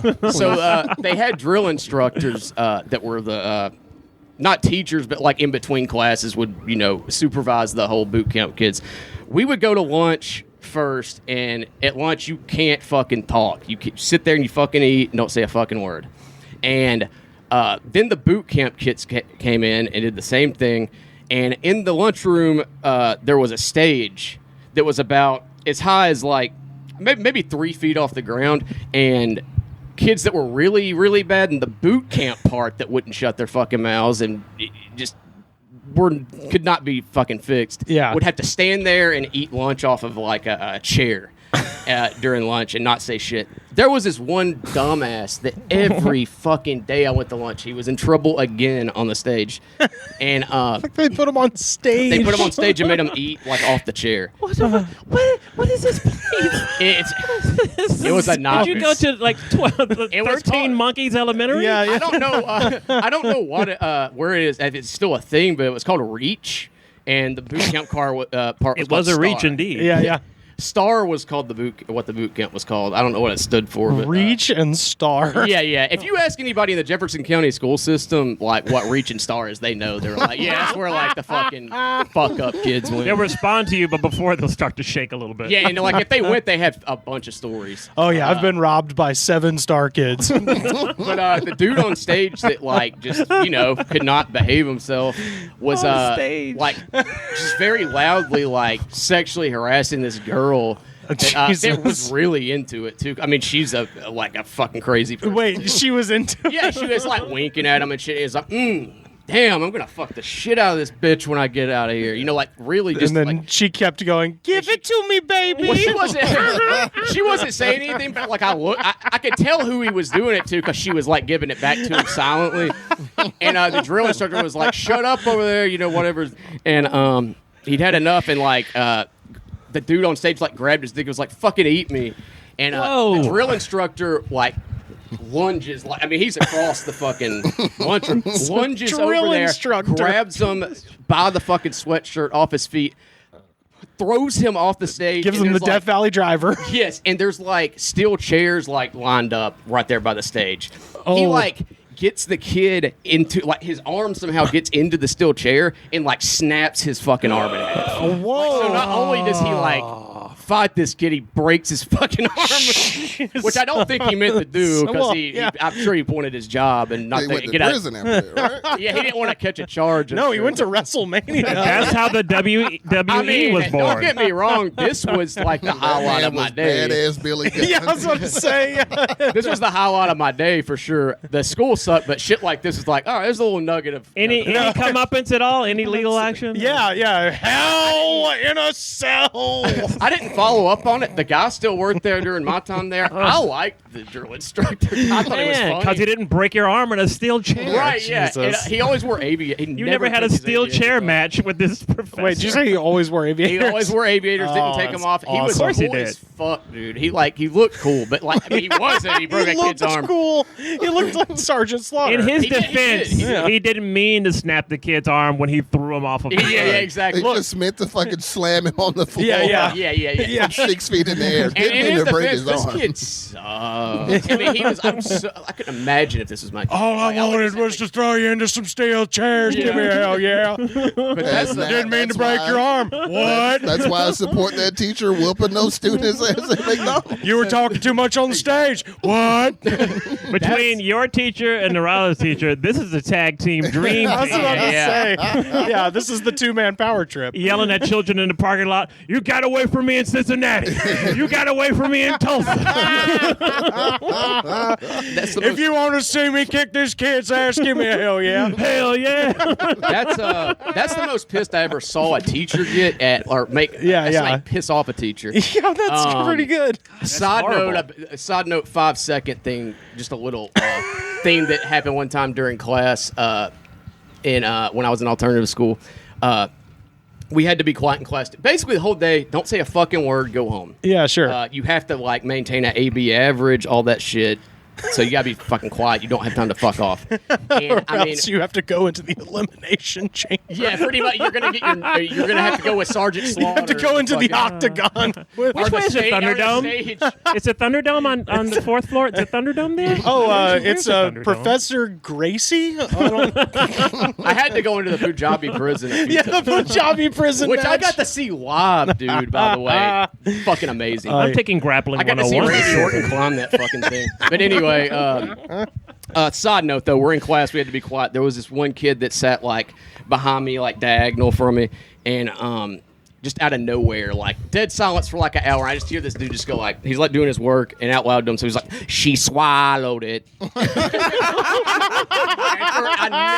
It pops up in my head so much, and I just couldn't hold it in. It's from a Yin Yang Twins song. Still. It's just so funny. Wait a minute. That sounds familiar. Yeah, he's just like that one person, like, she swallowed it, but it's still so fucking funny that I just said that out loud. I don't know who's worse, this teacher or the Yin Yang twins. Yeah, no kidding, man. Mr. Moore now is like a role model to me now after this. Oh, yeah. I owe him an apology. He's an angel. The most pissed I've made a teacher Yeah. is Do tell.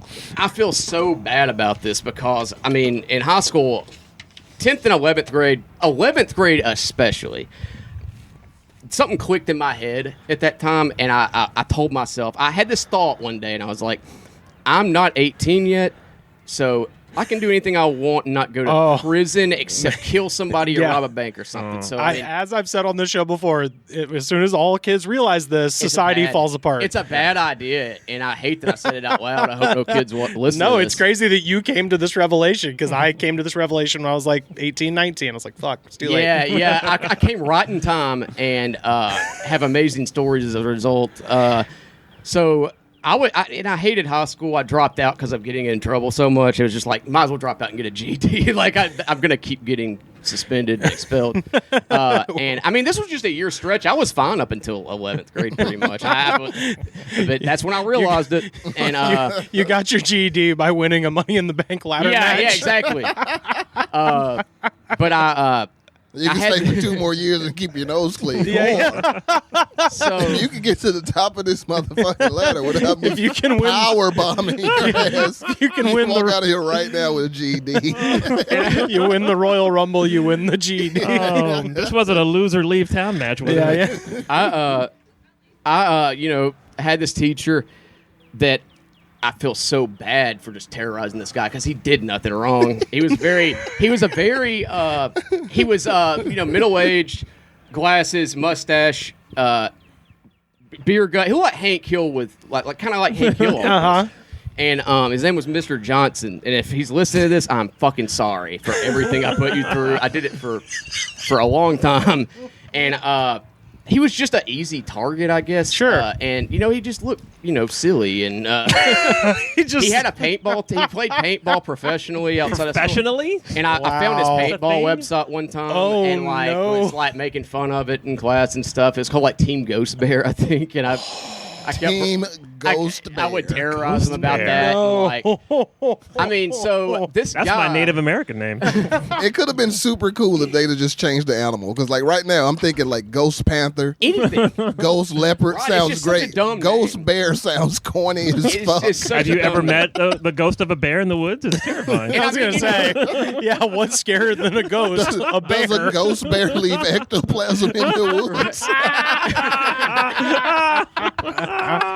And on this website too, obviously the funniest fucking pictures. There's pictures of him wearing tactical gear and shit. Yeah, dude. Paintball. I thought it was funny. So this is after a long time me terrorizing him about countless shit. And his response would always be whatever, and keep teaching.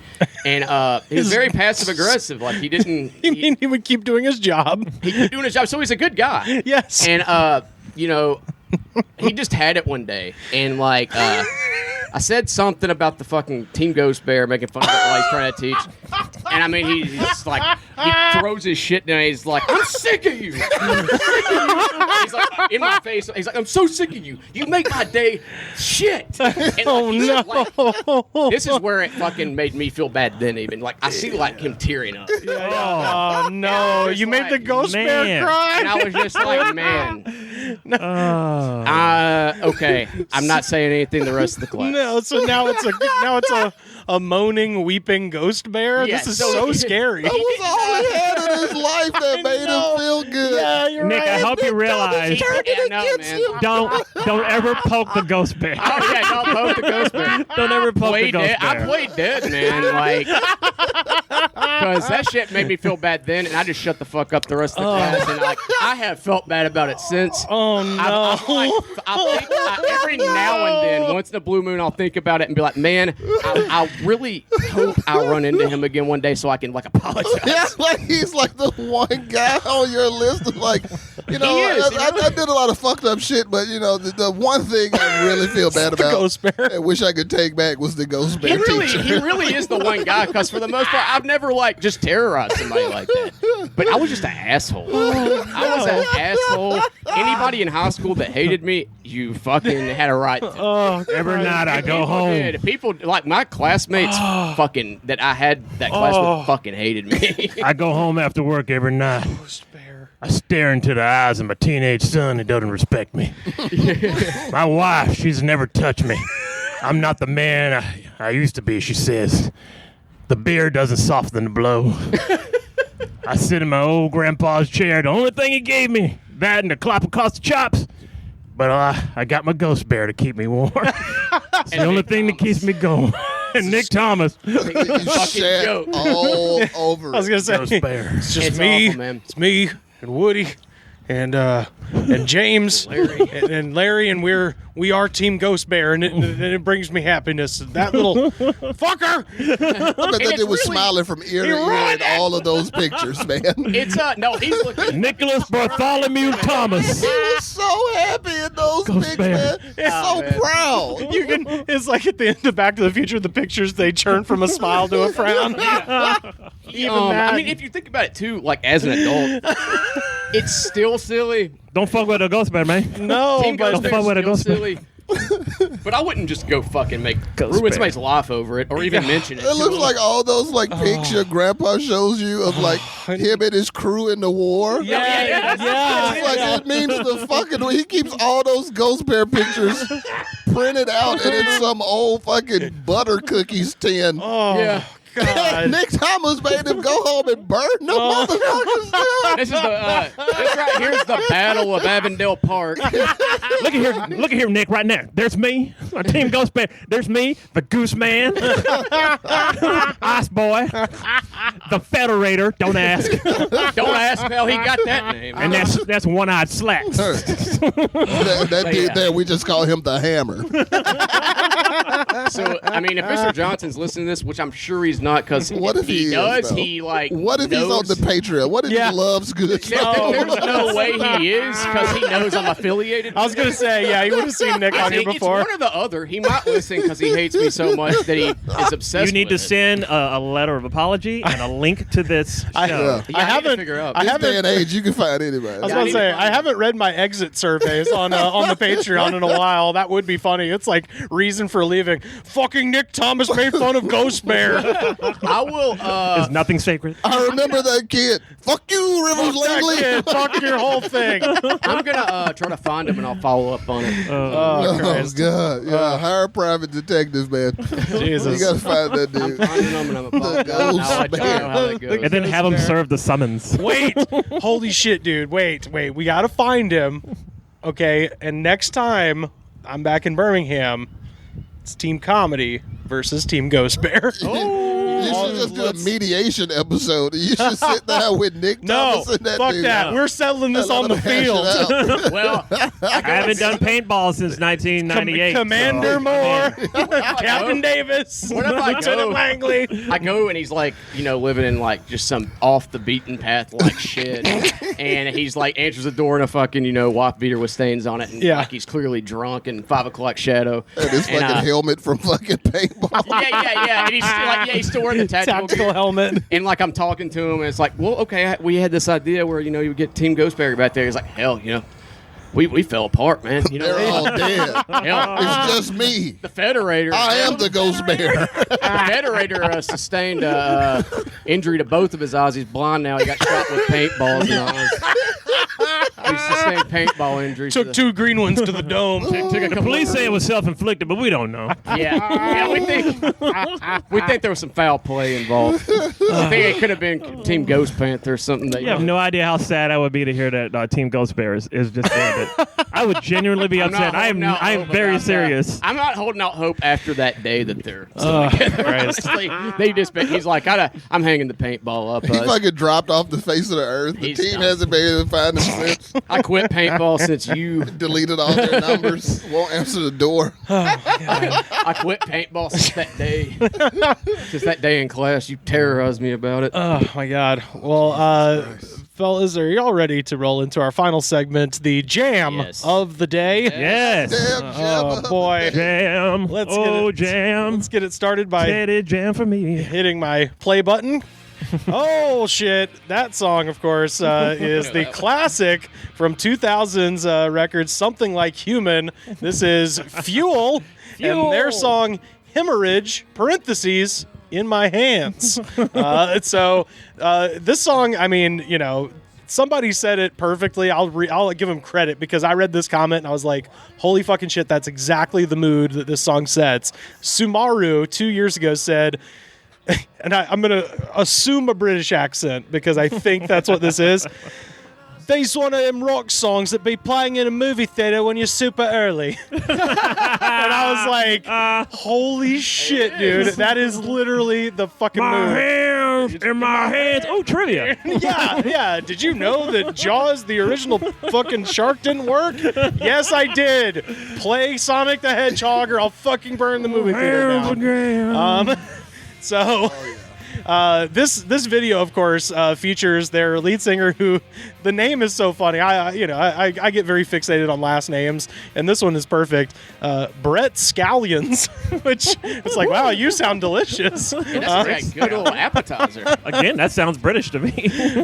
Brett Scallions, lead singer, wearer of bell-bottom jeans, because in this video, this man looks like a blonde version of it looks like somebody dipped Rob Thomas from Matchbox 20 into a vat of bleach and then flipped him right side up and then dressed him in bell-bottom jeans. Hey, honey, do you want the potato wedges or the Brett Scallions? We just get mozzarella sticks. Brett Scallions, by the way, was with the band for a full 10 years. Left the band in 2006 or something, and then was rejoined the band 4 years later, and then broke up with them last October. So he's gone again. I like how he left the band like rock musicians are the type to go solo. Like they're in the R&B group. Like, you know what? We've reached some pretty good heights with this band, and I think it's all because of me. So it's time for me to just go with a straight up acoustic and just your boy. After think about doing a whole Hemorrhage in My Hand solo acoustic. Well, he didn't even write this song, and that's why it's so weird. Is that the band? In my hands again. With that Morrissey as our lead singer. Oh God, I would love somebody should do a Morrissey cover of this. Well, Chris just kind of did. Record that. Send You it got to to me. leave life bleeding in my hands. Record that tonight. Send it, get that to me tonight. I need to hear that. But yeah, this song is for any person my age in their 30s or older, this song was fucking everywhere. It was the shit. Yeah. If you ever you like had, this song? Oh, I loved it. Okay. I like it. If you ever had to, get a ride to a Little League game from your friend's alcoholic mom, you've heard this on playing. Man, I'll shout She out. had the CD. I'll shout out my man Danny Dye. I do remember riding around in Danny Dye's car, and because he was, he failed a couple of grades, so he was in our grade but way older, so he had a car when we didn't. And I definitely remember hearing this song, drinking Mad Dog 2020 Red Banana, and The dudes that had the car Christ. Horrifying. that were like in ninth grade with you. Those yeah. are the coolest guys. oh yeah, They were like, I don't. dude, ride they're the bus always no named more. Trey or Danny. Yeah. Every time. Mine was The John hemorrhage in my Burgett. hands and fucking having a bad day. Oh They were yeah. the shit, dude. Oh. Fuel Had came a out bad day strong. again. Yeah. Oh, How to Save a Life. Yeah, Wasn't absolutely. that the Free? Yeah. They were really some yeah. movie theater Fuel was music. popping, man. They were popping when this shit dropped. They're like, I was reading the comments. Oh yeah. It Yeah. is very emotional. Yes. Oh. Yes. Like this shit is like this is like a meth head's version of a great slow song ballad. Like Oh yeah. these people are very connected to this song. So, let's do it. Let's get down into these comments here for Hemorrhage by Fuel. First up, Crimson Skies from 1 year ago. My friend said I was crazy buying this CD. What? Hey, Okay. you getting that Fuel? Whoa, man! I heard they're nuts. I just like that. Talk about That having is, hemorrhages in their hands. that is the faintest whisper of a comment. It's also a lie. right. No happen. one's friend has an opinion on you having this CD. Crazy, man. Trevor Top Dog from 1 year ago. Hemorrhoids in my ass. I saw I it. see what he did. The I comments see what he always bring did the there. comedians Honestly, out. I see. I see what Honestly, he did. Very Yep. clever. Honestly, Wordplay. A+. Wordplay. That's wordplay. I like that That's one. wordplay right there. Hemorrhoids in my ass. He listens to Cumtown, I bet. It's a good one. I love this one here. Joel Cooper from 1 year ago. To be honest, I'm just here because a stripper played this in a strip club I was at, and it got me in my feels about relationships I've never even been in. It's ruined my whole last night. Last time I checked, the DJs play the music. Yeah, I was about to say. That's Yeah, You the go into the stripper. champagne room and the stripper just broke out the beat spiel and was like, Hey, Fat Tony, play my jam. She pulls out a guitar. Also, it's like Jenny from I was fucking literally, Forrest dude. Gump. Yes, you beat me to it. Exactly. I'm singing a song here. Yeah, also, I hope it's in a strip club and not like a Walmart. It's like that's where the stripper's supposed to be playing the luscious Brett Scallions. But Maybe Lexus just comes on stage with like a radio, a boombox, and cassette. She just pushes play.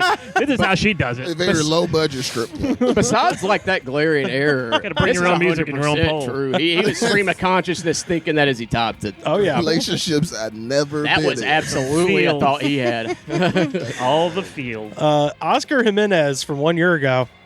Nothing like drinking a cold ass beer, singing this song as loudly as you can while getting over your divorce. With nobody around. Nobody. Just Alone. a fucking guy. Just so first of all, the detail of singing it as loudly as you can is Alone. extra sad. There's no one just leave life bleeding in His my neighbors head." hate him. His fucking neighbors Just in the surrounding losing it. apartments are just like, I fucking hate that dude Just at the wallowing fucking in floor his above me. own Maybe I'm just a sorrow. softie, but that seems like a hemorrhage in his heart. Yeah, more so his heart. Very sad. Which he really needs to see and talk about. 'Cause that's, Yeah, you need triage. sir. Charlie Hudson from 2 years ago. That Charlie. Charlie Hudson. I saw Fuel live in 2000 with Three Doors Down. Solid. They got kicked out of the concert for starting a fight with the crowd on the floor. Fuck yeah. There were these chairs bolted to the floor, and the lead singer told the crowd to tear them off the floor. And some girl got put in the hospital because someone hit her with the chair. Woodstock 99. I was gonna say, this is your teacher. Yeah. This isn't Reach. This isn't. This is the biscuit set during Woodstock. This is all that is. It was crazy, and they're no longer allowed to play in Northwest Arkansas. Which I'm sure they're really upset about. Yeah, And the first guy to rip a chair up was Mike Lindell. Yes. In fact, that's his alias. this is a section that I'm calling "Uh-oh." Can't wait. So here is the first "Uh-oh." Detox from 4 years ago. He fucking does graffiti. With all the evil the government has done to me, I want to die to this song. Whoa. Man. That's Mike Lindell's. I don't like that at all. gut mint. Next one in the uh-oh section, Bobby Earl Hussey from 3 months ago. Bob Earl Hudson? 3 minutes ago? 3 months ago. I'm still building a church. Fuck them. What?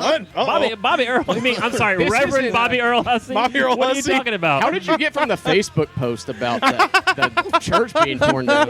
This is YouTube. Card Hunt 90 from 6 years ago. I spent 12 years in the joint for murder. Thought I was hard until this simple song brought me to tears over my past deeds. That's a Mike Lindell alias. I almost want to switch that to the next section, which is I don't believe you. Oh, I can't wait for that. one. But I'll keep that in the uh-ohs. I do like that it's like, I thought I was a hard ass after killing this person. But I cried once to a Fuel song and then realized I'm a big pussy. Mary 7-3. I love that. Yeah, sounds it's like just a band seven, from the 90s. not seven Mary not 3. 7 Mary 3. Mary They 7-3 sing that cumbersome song. from 4 months ago. Yes! No such thing as human. Real love. Okay. Oh, uh-oh. I don't know. Isn't that the title of the album? Wait, what was the name of their album? That sounds like something you say to one of your Something homies like when you- you do that little dap and little back pat there- hug. the name of Something that- like it's something- human. And this guy is such a huge fan. He fucked the title of the album up. No I thought such it was thing called as No human. Such Thing. See, I thought he was saying that about himself. Like, I'm not human anymore. I'm not- I am just Moved love. on. I'm being a pure love. I have. That's what they have in the Church of Reverend Hussey. I have. Which is built pure love, true love. I'm out of the cocoon now, and I'm ready to kill. I ain't no chrysalis no more. Here's one for you Okay. with no punctuation until the question mark at the end. Okay. Jeremy Schaefer 1 year ago. Northern Palin Twins, Nancy Night Ranger, Valley Bible Study, Donna Songs, Better, Minor, Bell 98, Marsha, Alex, Madonna, Firestone, Tracy 74. Marilyn Monroe. We didn't start the fire. He's this is very simple. He's sending a coded message to all of us at QAnon. That is. Oh, yeah. That's a Yeah. coded QAnon message. Narado, you I don't like know, that but you Oh, Night just Ranger's woke a in it. sleeper cell by reading that out loud. somebody's gonna I to murder an ambassador now. I like that if that were true. He used the name of the band Not Ranger as part of it. Not Ranger is some. But someone did ask me that on Twitter. They were like, "How much like Russian spy coding do you think you're reading on the Jam of the Day?" And I'm like, "Am I a CIA op? Did I not know?" Yeah, that's definitely one. Kill the ambassador. This one's similar. Alex Carter from 2 years ago. Fukushima could have easily killed everyone, but I spared one of my own, especially pent-up pentaquarks for the job. It's just like a little quantum-y conundrum-y. They're fighting forever, as Yin thinks she did. Yin's fucking clueless, and I'm sick of this shit. Yin, will you please tell me everything you know about parallax Eigenstate? So I can be sure that you're not a complete and fucking clueless idiot. Just say whatever the fuck enters your emptiest head when I prompt you, okay? Fucking idiot. I cannot curse her enough. I will kill her eventually. That's why she cries. Weep, weep She's your in his basement. weep your barren tears. Do you think I care? This is once again. And that's why they canceled Dr. Seuss. That's why. That's Pretty another solid reason. That's another situation that's happened in one of these in the past we discussed. Where there's a physical threat made on a person, seemingly? No, it's that's what it's that, but it's also this is YouTube, not text message. I don't know how you open the YouTube app up instead of the text message. Yeah, no, it happens. It's like a haiku snorted cocaine or had a rich, delicious gorilla hemp. Yeah, how are you feeling, by the way? I'll tell you about gorilla hemp. Should a beverage have 3 separate aftertastes? I've had 3 distinct aftertastes drinking this. That shit hit different, son. Hey, I finished. Oh, God. It's like each aftertaste has its own zip code. What is going on? I finished the Ignite and I'm like sweating. Here's Chandler Fry from 8 months ago. And this is really uplifting to men. Chandler. This is for the this is for the fellas. I caught that. That was good. Don't go back, Kings. She left you there bleeding. Now it's time for her lesson. Oh, God. Someone... What? Read that again. Don't go back, Kings. She left you bleeding. But now it's time for her lesson. So, like, again, we are a strictly no snitching podcast, but I would, as long as we're paying the FBI to do stuff, maybe get on these comments. Like, I'm not... This guy's built an army of fucking, like, it's like revenge porn, but without the porn part. There's another one just like it. Jay Keller from a year ago. Why the fuck did you do it, Shauna? That's all it says. Man, Wait a minute. This is either he's pouring his heart out or he's doing this on the offshoot that Shauna will see this. It's her favorite song. He knows she's going to come back and read these comments at some point. He knows this. Oh, my gosh, Shauna. Here's Requiem from a year ago. I remember playing high school football, Friday night house parties, drinking games, chasing girls, and playing songs like this on my burned CDs I made from Napster at my friend's house. Damn, those were good times and 20 years ago. Unreal how fast it goes by. Play it loud, people. Yeah. Hey, man, that's just one of those that make you feel good. Yeah. That's one of those just like, man, I feel you on that one, buddy. I feel you. I think about that every day. I've got 2 personal stories involving band members. One's very boring and one's hilarious. JY from 2 months ago. I'm currently working on the water-damaged business property of the drummer of this song. That's sick. Whoa. It's a CBD business, too. That is a brush with greatness. It's a CBD / Kratom. He's selling Kratom now. And the building's fucked up. The flood. The building flooded. Fucked up 8 boxes of Kratom. 6 degrees of separation. I'm fucking pissed, man. That shit is not cheap. Do you think after he's done, he invites him to stay in and listen to me? Yeah. You want to hop on the kit for a little bit? Let me see what you got. Hey, man, don't rush off. Yeah. Hey, don't rush off, man. This is our album, Something Like Human. Have you heard this? I play drums on this, man. This one's similar, but way more awesome. Dakota Choate from 2 years ago. Huh, I did so much coke with the guitarist, I vomited.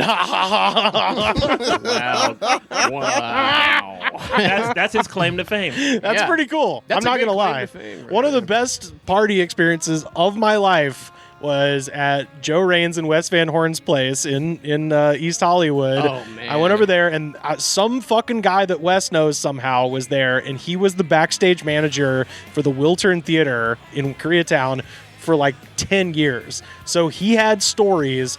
He was like a human jukebox. You could just name an artist, and he could tell you some shit about how they behaved backstage. Oh, and man. it was the fun. I kept that guy on that porch for like 2 hours, just being like, okay, what? Tell me some shit about Korn. I hate Okay, that. tell me Miss some that. shit about Kanye. Tell me some shit about. You could just name anybody. And my favorite was, I was like, what about like Rage Against the Machine? You know any of those guys? And he just goes, man, Zach De La Rocha loves him some Asian girls, man. I was like, man. see, these knows are Zach? details that I just love. You I know, like Zach, man. He's just spot on with everything. this one I really hope it's her. Kate Winslet from a year ago. Probably. Please be her. Oh my God, oh my God, oh my God, oh my God, oh my God, oh my God, oh my God. You all do rituals before each sex. Oh my God. You're mocking extinction in this music video, and I can prove it in actuality. This Maleficent Abu Ghraib brat is trying to murder people in between streets in El Paso downtown, and his alibi is pretending to work on a vehicle perpetually and to change his locks. He hired a henchman who drives further down in a silver car. Here's what stands Paint out. me like one of your French girls. Hey, here's a line that sticks out there that I really have questions about is Abu Ghraib brat. That was Jim You know, like Henson's when Abu your dad Ghraib when your brat. dad Don't you gets remember that? imprisoned in Abu Ghraib, then you know the family gets stationed right outside. Yeah, that's right. Yeah, yeah. She says Maleficent, which You is move not a around word. through CIA Yeah. prisons. I'm thinking about just Jim Henson's Abu Ghraib brat. Jim Henson's Abu Ghraib. It's just that puppet with a fucking cloth over its head, like about to get tortured. Out It's of got all, fucking like, the- electric shocks on its nipples. Out of all the weird shit that I saw in there, like this is my favorite comment because it just is a perfect response to all the people getting emotional here. It's Jacoby from 4 days ago. Damn, all y'all in the comment section must have peaked in high school or something. The song's great. Doesn't mean you have to whine about how old you are now. That got rules.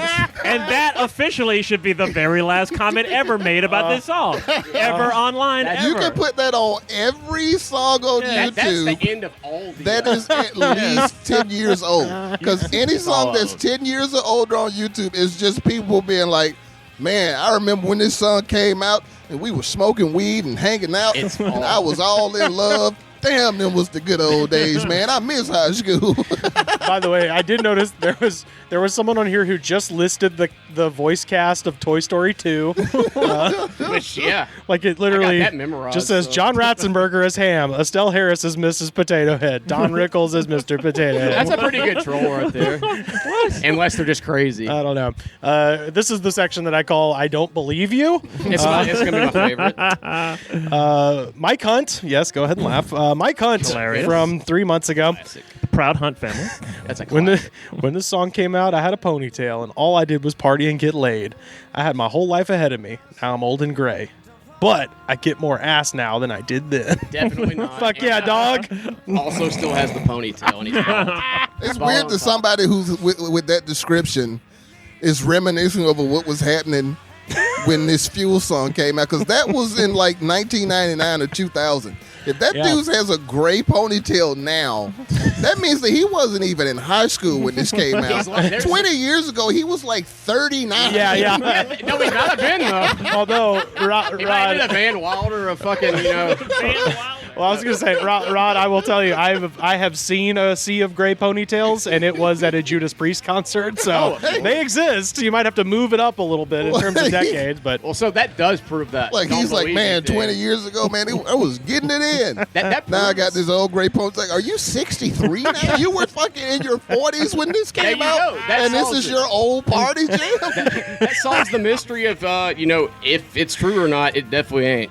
Like, he was supposed to be doing that to Poison or or some shit. Yeah. Fuel in 2000. He's the Dan Nonnet of YouTube comments, which is a deep cut I hope people Oh, get. the late bloomer. Oh yeah. This one very similar. Totemic Anal Turbo Fucker from 7 months ago. That's a great grindcore band name. I remember those dumb metal pearl necklaces and dipshits bleaching their hair. Dorks. I was the Antichrist superstar. Got way more ass as well. No, that was In your Marilyn fucking Manson. faces. No, you didn't. He told us. You were me with your hair dyed black. I Hey, now, guarantee you. Check all the rest of my YouTube comments, dude. I was wrecking it back then. Well, what's funny though is like that guy typed things. Like, I remember all that. So you're older.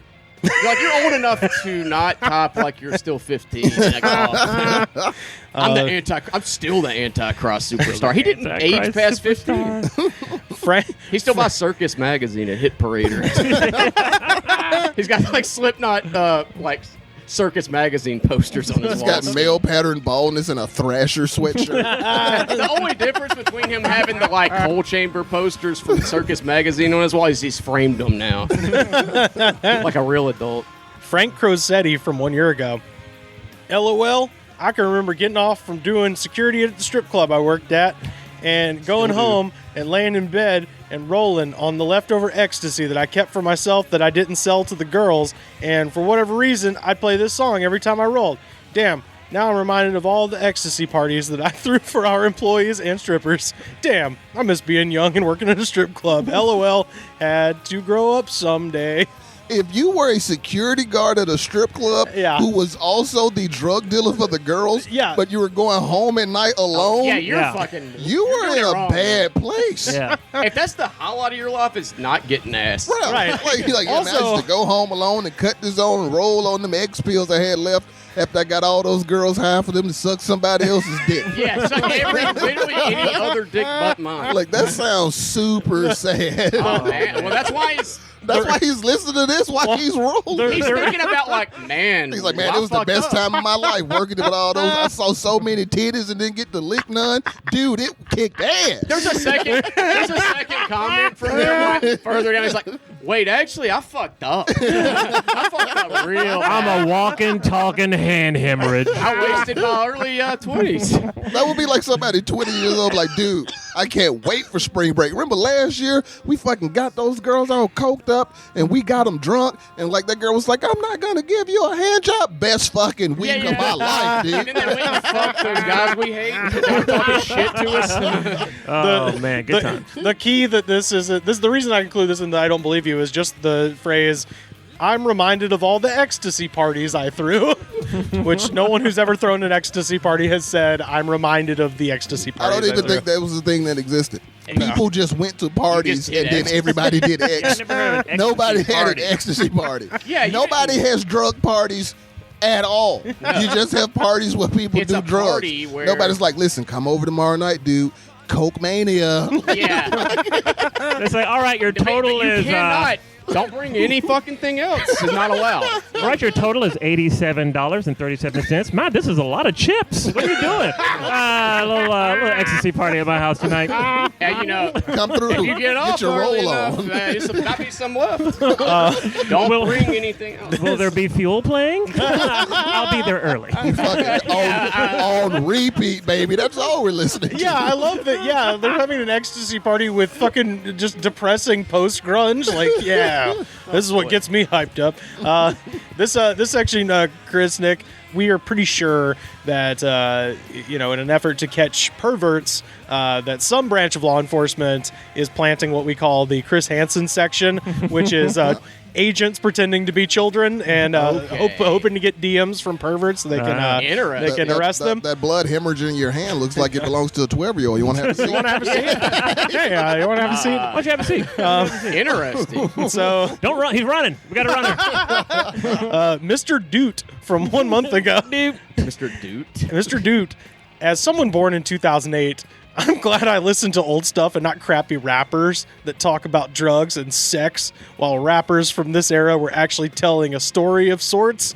Also, rock on, you mighty strangers. Also, Fuel is not a rap band. Rapper. Also, what are you talking about? Also, I would argue. I like that this kid thinks if it's an actual kid that just lead singers are rappers too.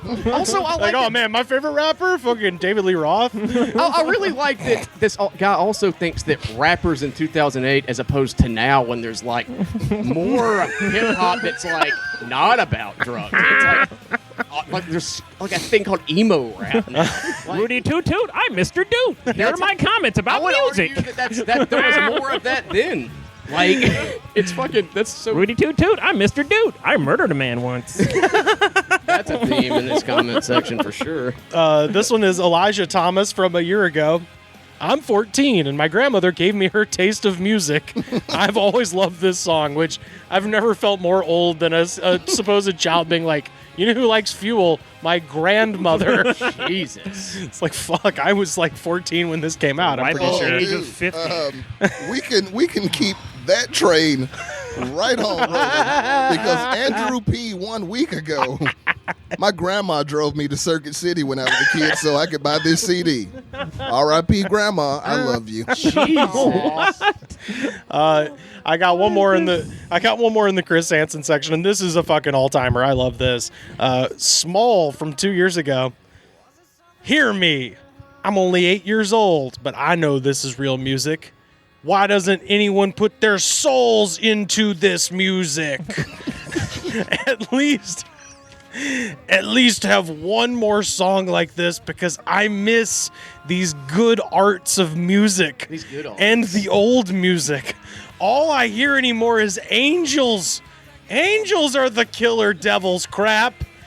I love this music like damn.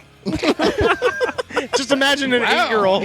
You have to imagine it as an 8-year-old just literally sitting behind a lemonade stand, just being like, angels are crap. That'll be 20 cents, sir. The thing that sticks out too is like, please make one more song like What this. did he call them? There's a Arts? lot. Arts? Did he call them arts? Yeah, Oh yeah. arts. I miss these good arts of music and the old music. It looks like that bag is hemorrhaging wine coolers. You want to have a seat? Yeah, definitely a wine bag. I miss arts of music, drops of Jupiter,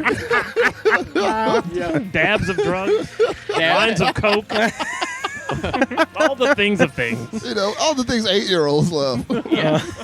I got They're not playing enough music with soul. I got one more section and 3 more comments. This next section is called Bars. Somebody else confusing this with rap? Yes, these I believe in my heart of hearts this is supposed to be Your art of arts. my arts of music arts that this is supposed to be hip hop lyrics. Clavis Autumn Lux from 7 months ago, and I'm gonna attempt to do this in a meter. Pictures rising from the deep depths, memories fading with all of your breath.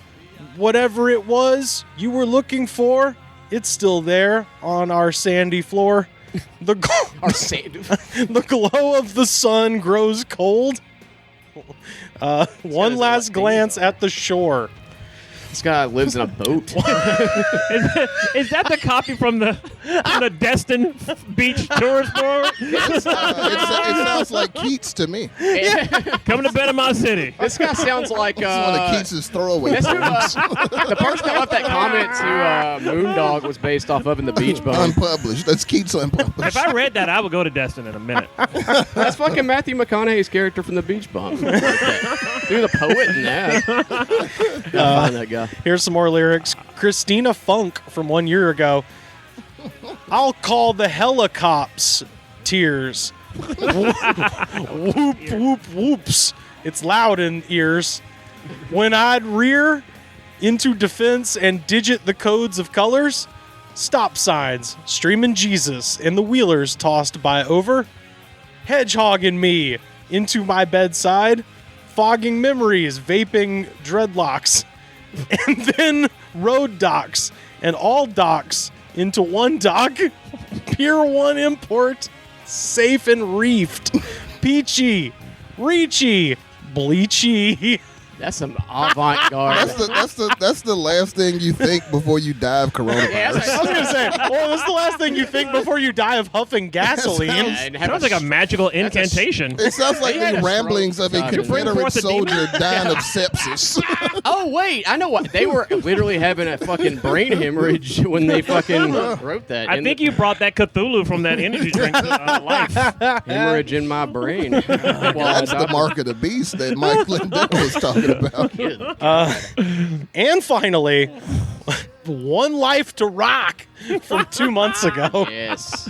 My favorite soap opera. One Life to Rock. My ex had these guys' memorabilia hanging everywhere, including a signed pick guard.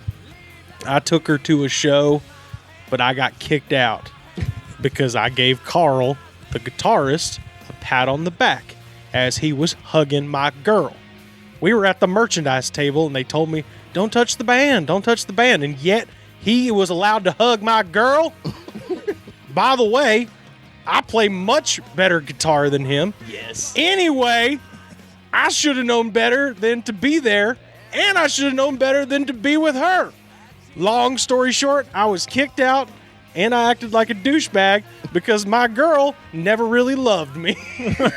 Man. Hopefully y'all. A beautiful short story. I don't think you can count getting kicked out after the show is over. Yeah. As getting kicked out. Yeah, Like, yeah. You were literally leaving in 5 seconds anyway. Right, and he's still mad Like, about this. They were like, get the fuck out. And they tossed me out of the show. When?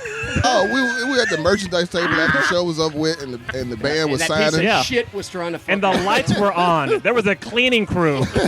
That's funny because I bet the girl he was with forgot this guy's name. Yes, And like he's of course. still holding on to this. Yeah, oh, God. I just, I want to know She the was rest like, of that story. Why does he feel she never loved him? It's not because she hugged the dude in the band. There's a He was block. cool with that. He got upset because he couldn't pat him on the back. He's probably Yeah. right. He should have just stayed home that night. That was would've- not going to go good no matter You what. definitely never go with your girl when she's in groupie mode. That's Right. never going to No. work out. I well. would have loved to have been a fly on the wall from that point on, like them walking to the car. That conversation I in want to the hear car. the conversation in the car. And it's just like him being like, "What the fuck was that?" She's like, "I like them," and he hugged me. It's a celebrity. I was starstruck. He hugged me. I can't. You never fucking loved You me. probably were hoping they would kick me out early so you could suck his dick, weren't you? You're I the bet one who you wish I introduced me left to early. this band. I never heard of Fuel until you told me about it. But I didn't like him. He hugged me. You gave me fuel. You gave me fire and that which I desire. And now I do not thou desire. I'm polite You and admire anymore. craft. This is one of the favorite arts of mine. Yeah. It's actually like the You best even thing like that could good have ever art. happened to him, though. Like, I can't imagine what it would be like being in a relationship with a woman who has, like, fuel shit all over the walls. God, yeah. And she's not some 13-year-old. Oh, no, I bet he's right to be on guard about that, honestly. He probably has a right to feel that Like, way. that's a red flag when you first go to her house and you like, yeah, I think we got to stop talking. You got a shrine built to Brett Scallion at your voice. Yeah. You gotta be like, as soon as you walk in, like, oh, I forgot. I'm so stupid. I forgot I had this. My mom is having me for dinner tonight. No, God. And then she gotta left go. me for Brett Scallion. She used to be in my hands. In my hands. Now I'm having a goddamn hemorrhage. Beautiful. Excellent. And that is our jam of the day, Fuel, Hemorrhage. Thank y'all so much for doing that with us. And thanks so much for being here. Let's go around and everybody tell people where they can find you on the internet. We'll go clockwise. Let's start with Mr. Nick Thomas. At One Dumb Boy on Twitter. And if you just go to my Twitter and the pinned tweet, click on that. I have made a showcase of shorts that I made last year on Vimeo. You can just click that link. It does that. And also just go to linktree.com/Nick Thomas 034. It's got everything I've done on that. Perfect. Just one simple link. Chris Davis, where can people find you? You can see me daily on Facebook Live at noon Central Standard Time. Walking around with Chris. Yeah. It's my Show. stupid, idiotic show, born out of pandemic, where I just walk around and point my camera at things and talk about what I see walking around with Chris daily at noon, Yes, Facebook Live. Absolutely. You have to follow Chris at Chris OZ Davis on Twitter as well. Today we talked about MC Hammer. And Did you see MC Hammer while you were out walking around? I didn't. We went down a rabbit hole of stuff. We talked about bands back in the 80s and 90s when there used to be proteges. Like Prince had a bunch of proteges. Oh, yeah. And Oaktown 357 was a protege of MC Hammer. That's right. And I said this statement, and I mean it. I mean it in all sincerity. I prefer MC Hammer's earlier work. Wow. All right. Yeah. Hammer hipster. Please, Hammer, don't hurt. Hammer hipster. Yep, I like his Hammer work. Yeah. You didn't like the funky headhunter when he started hanging out with Tupac and Nope. Deion Don't like all Sanders? that Adams Family stuff. You don't Not like a too Pumps legit. and a Bump, MC I was Hammer? about to say, when he wore the little loincloth and I'm not was a too humping the pool. legit to quit guy. I'm a let's get it started guy. That's me. Comeback boots, All right? his Atlanta Falcons hockey sweater, man. and his do-rag. Are you not into when he was a minister? Set 'em up. That's my favorite part of it. That's my favorite. With the pumps and a bump. It's like, look at that. That's a good one. That's a classic. Look at that Smurf from Oakland trying to be hard. I don't like his music, but I love his preaching. That's what I'm really into. Adam's Family soundtrack, personally. Narado, please tell people where they can find you. You can find me on Twitter at Rod for short, ROD, the number 4, SHORT. You can find me on Facebook at Narado Moore, and you can find me on my podcast, Uncle Rod's Story Corner, Yes. which also features both a Rivers Langley episode and a Carter Glasscock episode. Yeah, and a Nick Thomas episode, too. And it's fun to listen to. It's fun and disturbing and stupid at the same time. Yeah, absolutely, everybody. That'll give my full-throated endorsements to all of these projects. I will give my full-throated unendorsement of Blue Mania or Blue Mania Energy, which did not get any better. It is, in fact, somehow worse. Blue Mania is Trump's new Melania-inspired. That's That's the his Melania body double. Trump-inspired fucking That's her energy body. drink. That's her body Blue double. Mania. You Yes. can kill Cliff Ignat, though. It'll make you want to kill your wife's new husband. And this Gorilla Hemp is on its 7th consecutive distinct taste. I finished. First one I finished, that's my endorsement of Kill Cliff. I finished You my can left take that to hook, the but bank. please don't drink it. I'm sorry, racetrack. Hey, you didn't ask Mike Lindell where he could be found. Mike Lindell, where can you be found on the This is internet? Mike Lindell from My Pillow. You can find me in a state penitentiary and in several courts around the country. Anywhere there's a process server.